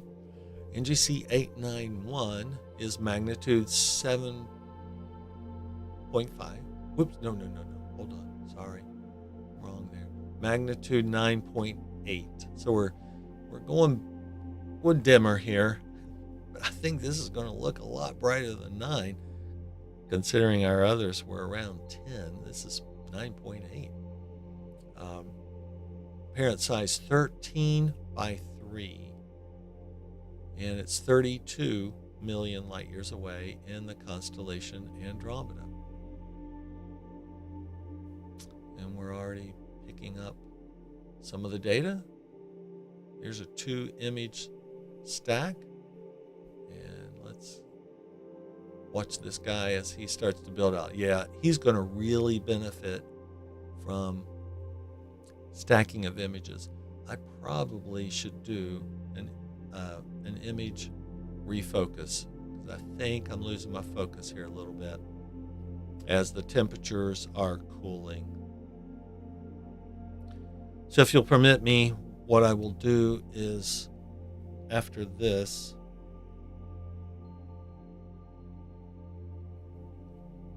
I'm going to do a refocus. Tell you what, if you don't mind, I'm going to stop this, and I'm going to stay right where you are. I'm going to do a refocus because I don't want to mess this one up. I want this one to look really good, and it won't take but a minute or two here. Sorry, please allow me a moment here. What I'll do is I will, let's go, just for those who might have joined after the start, we'll kind of recap what we're doing here. We are doing a pursuit of the Herschel observing list at the Astronomical League. I'm going to work backwards here just a little bit. This is the document that I'm working from tonight, the Herschel 400 program. If you can still see me down on the bottom, that's my list. I'm just making some notes on our observations as we go. There are 400 items. We're going by constellation. And actually, we're working right off of this list tonight. And here's Andromeda. You can get all of this at the Astronomical League. I have links, and they go over what you need to do to submit to win your award, your observing award. And if you're a part of an astronomy club, you're probably a member of the Astronomical League. I also will have a web page dedicated to our project here, and it will be password protected with the images that you'll need to submit to earn the award. But also I have Starfront Observatories link on my website. This is what my photography website looks like. And on that, there is a Starfront Observatories page with images that I've taken since September. Mid-September, I started kind of gathering data. If you ever wanted to know more details about the image, you can go to my AstroBin page, and there it has image acquisition, plate solving, things like that. So that's Jeff Ball Photography.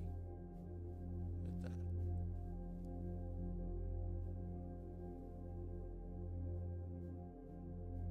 Let's get back. We are focused. Let's start our image acquisition. Oops, not that. Sorry. Let me go back to live, and let's start. Okay. Thank you for letting me take a minute there to dial in the focus. Actually, when I do astrophotography, I do a refocus every hour just to compensate for changes in temperature, changes in position of the sky, just to make sure we're keeping everything nice and tight on the focus. So again, here's where we are in the sky.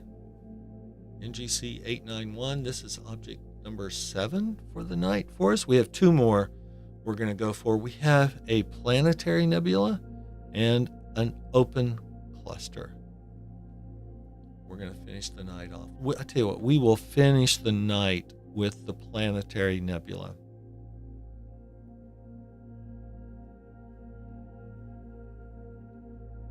Here's where we are in the sky.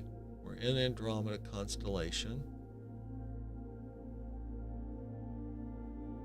And after tonight, we will have covered Pisces and Andromeda completely for the Herschel.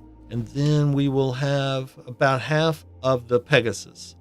So we need to revisit. I was doing some quick calculations on, I need to visit some of the summer stuff. I'm not sure which constellation has the most Herschel objects. But we will have some constellations that we're not going to be able to complete within one night, obviously. So let me go back. Let's see how we're doing here. So we are stacking 2 images. Okay, I think we look a little better, a little tighter on our focus. And Tim, I saw you have to refocus your FLT 132. Yeah, every 7 to 10 Celsius temp change. Yeah, I kind of, Roland Kristen has done a temperature monitored focus change. I do not have a temperature um, a thermometer on my electronic focuser. I probably should add it. It's no big deal. But he basically just said it ends up being about every hour he changes focus. And I'll be honest, the data has looked so good from Starfront that I don't have any qualms with it right now. So it just is so clean. So we are stacking. We're 2.5 minutes in, and you can see how beautiful this object is. So this is definitely to me, a showstopper. This is our object, probably our object of the night. I've got that planetary, might be pretty cool too. So we're going to make that our last object of the night. So this is 5 stacked images. So far, we're about 3 minutes in. We'll see what 10 minutes looks like, but this is a beauty. Nice edge on. That dust lane right in the middle just contrasts this thing right up. So edge on. Going to make some notes. Edge on. Contrasty dust lane.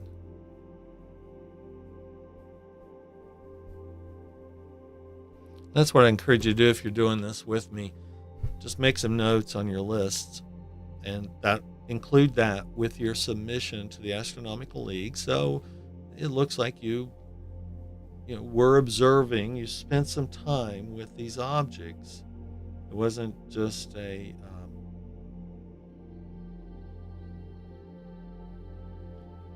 you just didn't download somebody's images and say that you participated. So I just encourage you to make it an engaging process for you, and a process to enjoy and learn. Let me go ahead and expand out this window so we really start to take in this object. There probably are some field galaxies here. Something very diffuse right here. Here's a little bit of a cluster. Looks like an elliptical galaxy here. Probably 2 ellipticals. Not 100% sure of that, but that's what that looks like. Some more galaxies here. There's some bright ones. There's a pretty good cluster of galaxies right there. That looks like an elliptical galaxy. Maybe some spirals here. Ooh. We not only have one nice edge on, here's another nice edge on. Look at that little fella. Nice one right there off that star. Let's go back to Sky Safari and see if there are other NGCs in this field. I don't know if we have other NGC objects in this field.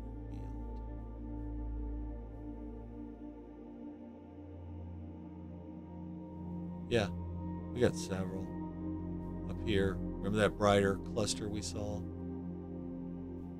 Yeah, where's that other bright?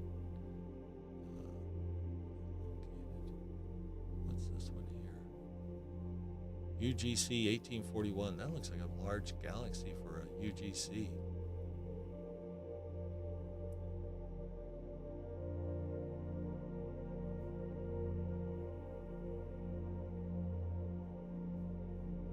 That's it right there.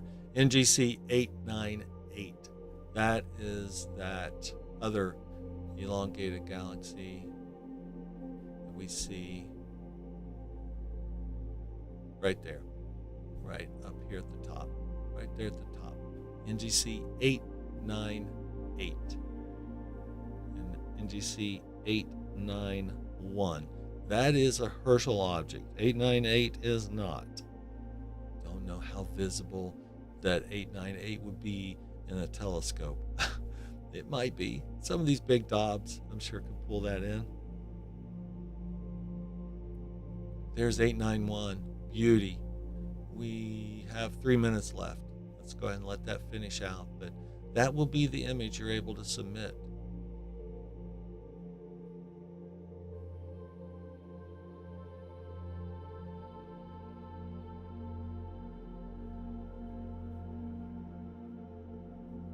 There's our field, full of dust spots.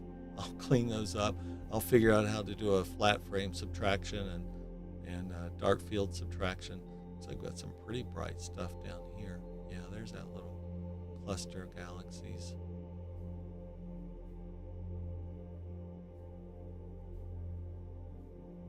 All kinds.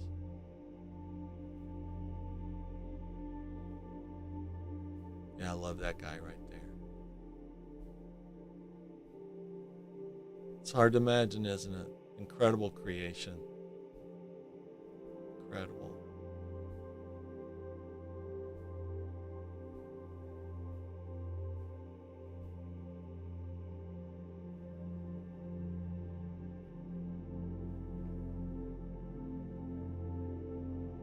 And it's hard to imagine that this is a magnitude 9. I guess the surface brightness, when you look at it, it's just that dust lane adds so much contrast. And then the object size with the length is what really, I guess, gives it the impression that it's a brighter object than it is.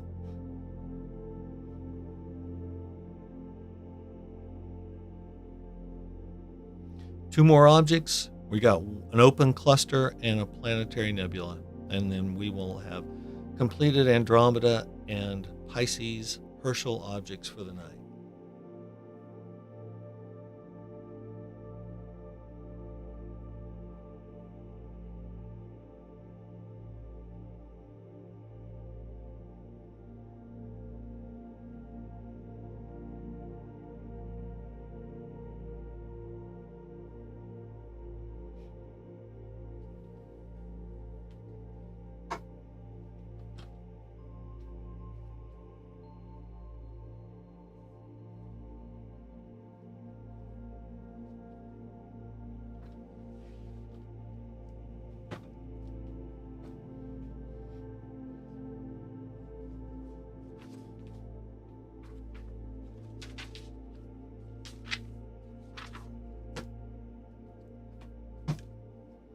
So while we're waiting on the last images to build, I'm going to show you.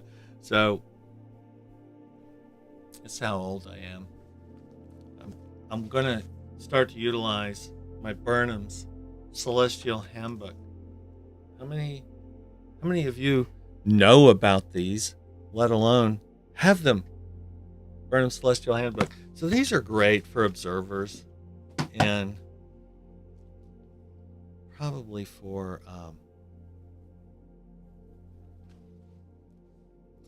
tonight. I should have done some analysis here. Oops, there are 3 of them. Missing that third. There you are. All right, I got him. Hey, our image is complete. There's 891. That's a beauty. What a great submission. Yeah, that's definitely a highlight. Let's download that. I'm just curious what Burnham's had to say about 891.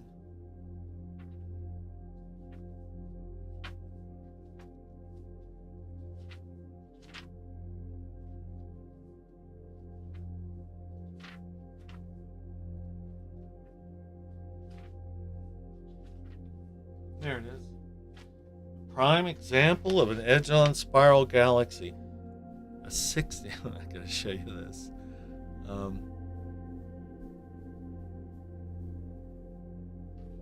This is a 60-inch telescope photograph from Mount Wilson and Palomar observatories.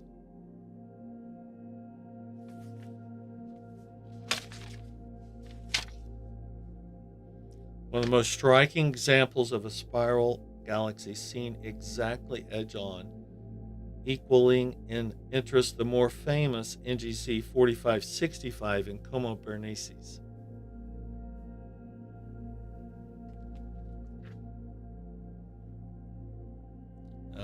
What year was Burnham's?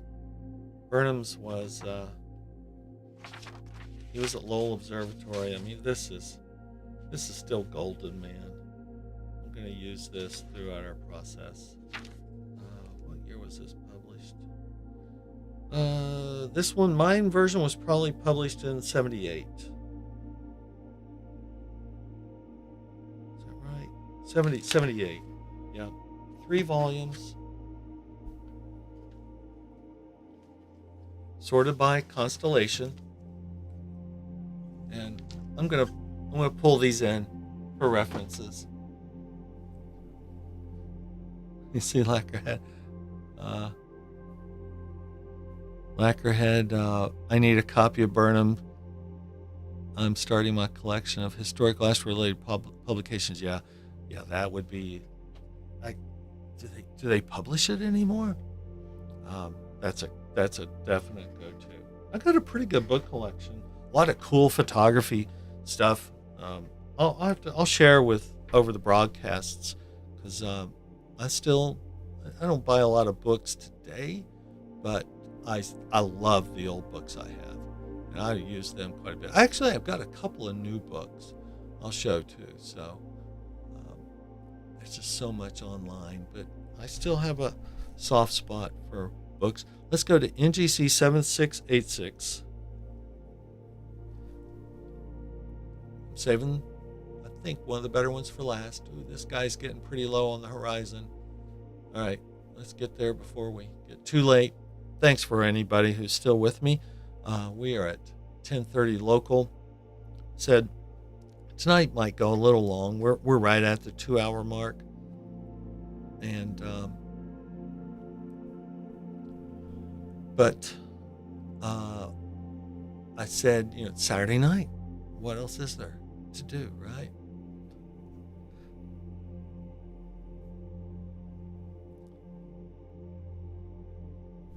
I'll speed up the process. I still like 10 minutes of total exposure and 30-second subs. I think that gives us a pretty clean image. I might be able to shorten that if I do flat fields and darks. I'll play around with that. Maybe get it down to a 5-minute exposure, and we can do more objects in a night. I might play around with that. So thanks for being patient with me. Still a little bit of a learning process. So let me begin the image acquisition on this object, and let's go into Sky Safari and check it out. We are on NGC 7686.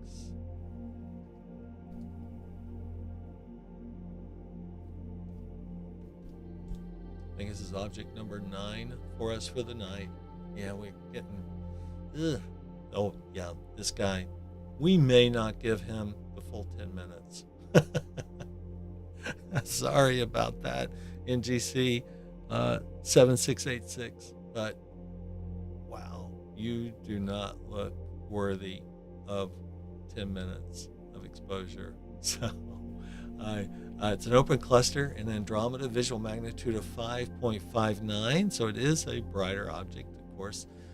It's 5 light years away, so it's not very far away.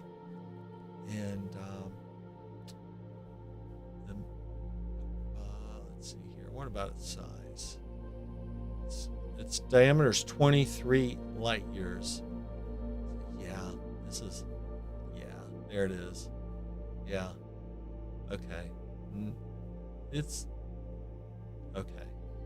This is the worst object of the night, right?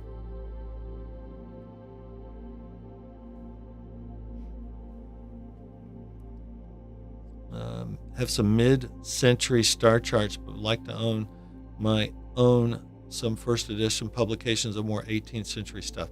Yeah, let me see. What was the...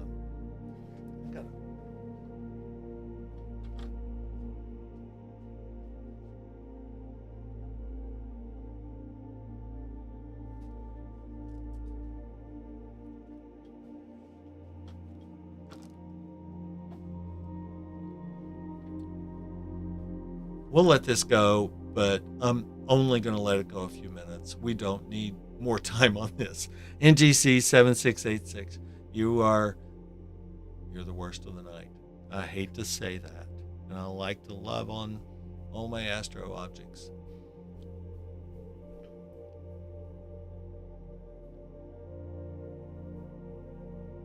So I was doing a project and I got distracted, but I got this photographic atlas of selected regions of the Milky Way. You've always heard of Barnard objects. This is the Barnard book, Edward Emerson Barnard. I'm sure there are others, but this is one of the key Barnard books. And this one's not easy to find, but I mean, you got to go looking for it. This edition was published in 2011, but it gives the Barnard plates and references. I love this book. This is a great book. So, and one day, now that I'm in an observatory, the problem is some of the Barnards are pretty big and bigger than my field of view. So I'm not sure I have right now the field of view that's really best for going after the Barnards. So we're going to stop this one. We are going to check off NGC 7686, and we are going to say not impressed. Sorry, you got to be honest. And we're going to our better object of the night. Let me stop this. I think I can stop it. And so we got 6 stacked. We're going to download that image. And we got 4 minutes in on it. That's all we need. It's like Messier Marathon. You know, what are some of those Messiers that just, you're like, really? You thought that was a comet? So it's kind of crazy.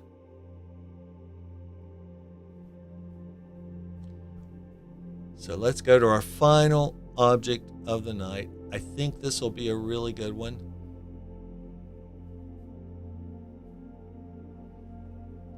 NGC 7662.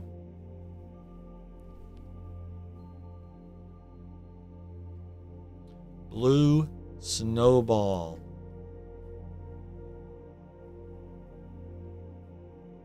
Oh, he's right next door. So even though we're low on the horizon, lower than I'd want, I think this one's still bright enough to be able to give us a good look. Let's go to our Sky Safari and 7662. Blue snowball. I wish I had a color camera. I apologize, guys. But we'll be able to pick it up, I think, pretty nicely. Blue snowball. Got some PGC galaxies. Blue snowball. All right, let's start our image acquisition. And let's go to our object. Blue snowball, planetary nebula in Andromeda, magnitude 8.3. It is 3 kilolight years away, so it's pretty close. We've gone from 270 million light years to 3.6 kilolight years, 3,000 light years away. So it's pretty close. And this is pretty small. It's only 0.6 light years in diameter. Then on the sky, it's 0.5 by 0.5. So this is by far our smallest object of the night. And we'll see how our telescope setup does with this.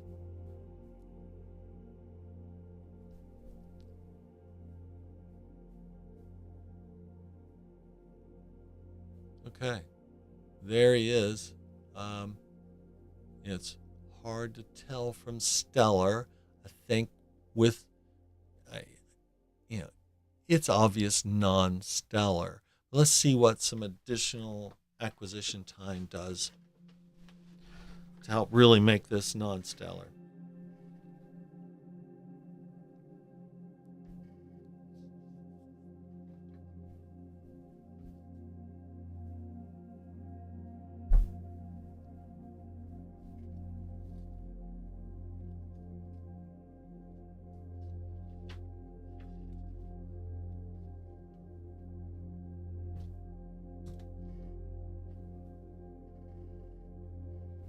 Let's see what Burnham says. NGC 7662.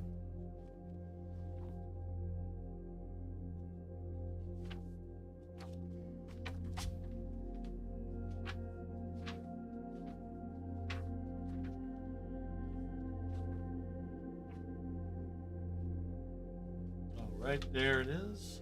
A bright, slightly elliptical planetary nebula measuring 32 seconds by 28 seconds. Bluish green and small telescopes.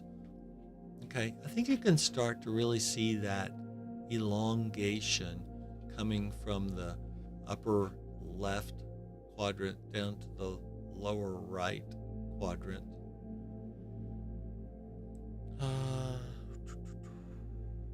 Half degree southwest of the 5th magnitude star 13 Andromeda. 6-inch glass and a magnification of at least 50x. It begins to show a softly glowing disk. Probably one of those objects in this case that is better in a telescope. And definitely would benefit from a color camera. Sorry about that, guys. Probably should do a blue filter here. It might help do some, I might capture a couple of blue filtered frames. I don't know. No, the M objects were to remind him that they were not comets when he came upon them again. Yeah, I know. Some of those clusters he's got designated as objects worthy of being noted in his books. I can't imagine he thought they were comets, but maybe there were locally limiting skies. Yeah, we need some color on this one. They don't really give. Burnham does not give a. Well, it gives 1,800 light years. What did we say? Sky Safari was. Visually once from Alexandria with your C8. Sky meter was 17.5, so it was barely visible even with averted vision, but that I saw it was a victory. Yeah, so in your C8, yeah, the sky's just really limited, right? I know if I had a color camera, this baby would be popping.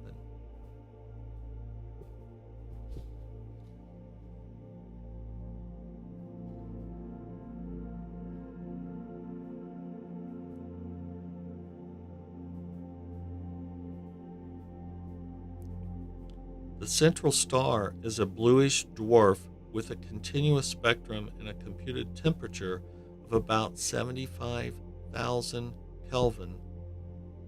The nuclei of the planetary nebula are among the hottest stars known.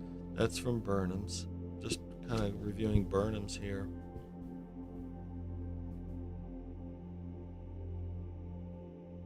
It's interesting. I'll show you these drawings and picture. The top is a picture from a 42-inch reflector at Lowell Observatory, and I know we had the fire at Lowell.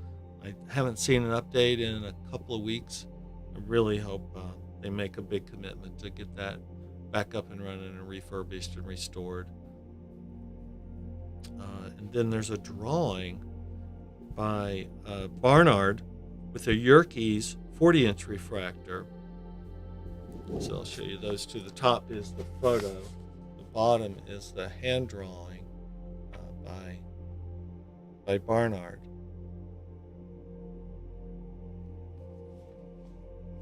I think if I use the blue filter, I could probably get some of that luminosity difference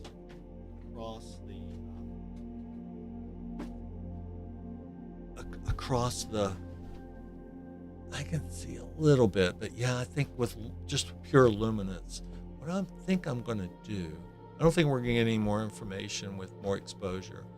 So if you hang with me a second, I am going to stop that. I'm going to save it. I'm going to change over to the blue filter real fast.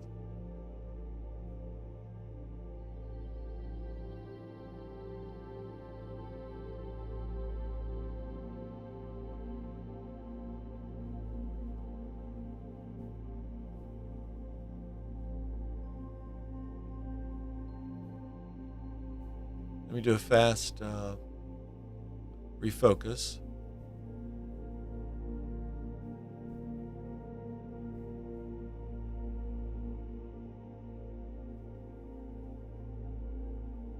And, sorry, you're still looking at me. Sorry, I thought I'd changed that out. But we are refocusing, and I'll show you what the image looks like. But it was really overexposed for 30 minutes, 30-second sub-exposures, because I really want to get some of that subtle light gradient that I know you can even see in an object that small. Let me try this blue filter. Lacquer head. I mostly limit myself to double stars and clusters. When I'm feeling bold, I hunt for deep sky objects, but only because I'm delighted I saw them at all. I know that is astronomy. When I used to do a lot of visual, it was oftentimes just a reward to, and you have a certain. This was way before go-tos. I don't know how long you've been doing this, but if you were doing it before go-tos, then absolutely applaud. And there was not a high degree of confidence that we were seeing what we were hoping we were seeing and we thought we saw. But in today's world, you're just one plate solve away from being 99% confident that you have the object in the field of view.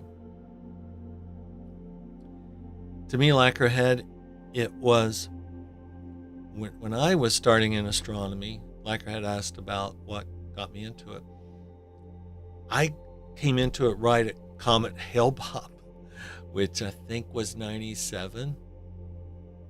And of course, astronomy, and I was always a Sky and Telescope magazine. I don't even subscribe to a magazine now. All of the good stuff's online and real time, and so I don't get much out of the magazines. So apologize to those who are so committed to them. All right, so let's start our live. Let me go back. Sorry, let me take you guys back where I am here on the screen. Let's start doing our live gathering. Let's see what we get just with a blue filter on the blue snowball. So it was Comet Hale-Bopp, 97.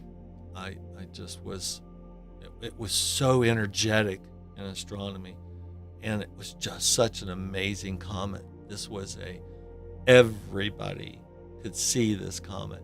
It was present for months, and it changed in its presentation, its ion tail and its dust tail and its angle in the sky. And Hale-Bopp was big. Also, I was not too far from Comet Shoemaker-Levy 9. That was also a major event that pushed me into astronomy. And just the thought of a solar system object crashing into another was, and we were able to mostly witness it, at least witness the effects of it. And I'm not sure this is going to work on the blue snowball.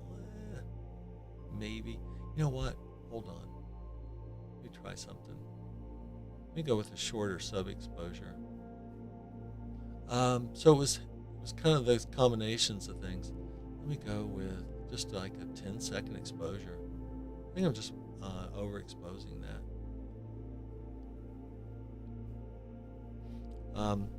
So it's, Comet Shoemaker leaving 9 and Hale-Bopp. One of the coolest things that happened to me was it was the Venus transit of the sun. I set up at Myrtle Beach. I had a vision. I wanted to capture an unfiltered sun rising on the ocean. I don't know if I have that. Let me go to my... so back to the comet, to tie it in to Comet Shoemaker leaving 9. That was, I think, 2004. And let's see if I have that. I'm not even sure what I put it under. I think it's under eclipses, maybe? Let's see. Oh, I don't even have it on the website. That is really short-sighted of me. That's one of my favorite images. I need to really, I don't know where else I'd have it. It's not under color. These are all nebulas and galaxies, I think. Yeah, there's nothing in the landscape. So I don't know where I've put that image, but it was the sun rising on the beach in Myrtle Beach with Venus, clear, and Eugene Levy, who was, I don't know if we're going to get there. I can kind of see a little bit. I'm getting to where we're on the horizon. We have a 5-inch refractor. I can start to see some. I think this is a better capture. It's definitely not stellar. You can tell it's planetary nebula. But to wrap up that, Eugene Levy picked my image to represent his article in Sky and Telescope for the Venus transit of the sun in, I think, again, 2004. Some of the years are getting away from me. So that was kind of cool. But I don't even seek out publications anymore. This is my idea of publication, is I can control my images, control my content. I can do what I want, what I find interesting. So I hope sounds like you're finding yours. You're new to the game, but like doing things the hard way. I manually star hop and alt-az mount. Love it. Absolutely. It used to be people would ask me, say, hey, I want to get into astronomy. What telescope should I buy? And my first advice, most people don't like, is to go out with your binoculars and a star chart and find 5 astronomical objects in the night and stay out in the cold for a few hours. And if you pass that, then we can have a conversation about lugging a big, heavy telescope outside for observing. It's not an easy hobby. And so that was my advice. Of course, now we're in the year 2026, and look at what we're doing here tonight and what others are doing with sea stars, and it's a totally different ballgame. And I hope people are still able to find that connectivity with the universe in a way that visual in the field observing does. And I'm glad you're doing that. But I don't have a problem. I've crossed the bridge. There's the debate on remote imaging and remote photography, and is it better? Everything I've done at Starfront, I would never be able to do from my yard. These are objects I can't even image because of a hill. I would have to travel, and I've been at this for 25 years. The odds of syncing up good weather to a dark sky location and everything working out properly, those odds are they get slimmer and slimmer. Yeah, the sea star, when we talk about, again, going back to this Herschel 400, so you get a sea star and you go through and you see, I don't know, 100 objects in a night. Then what do you do the next night? I don't know. I mean, I'm glad it opens up. I don't expect everybody to have to go out and have a torturous night of astronomical observing to enjoy the hobby, all in air quotes, But I'm not sure we're getting a whole lot better here. I think those earlier images were fine, but I'm gonna go ahead and stop this here. But that's the blue snowball. I'll download that.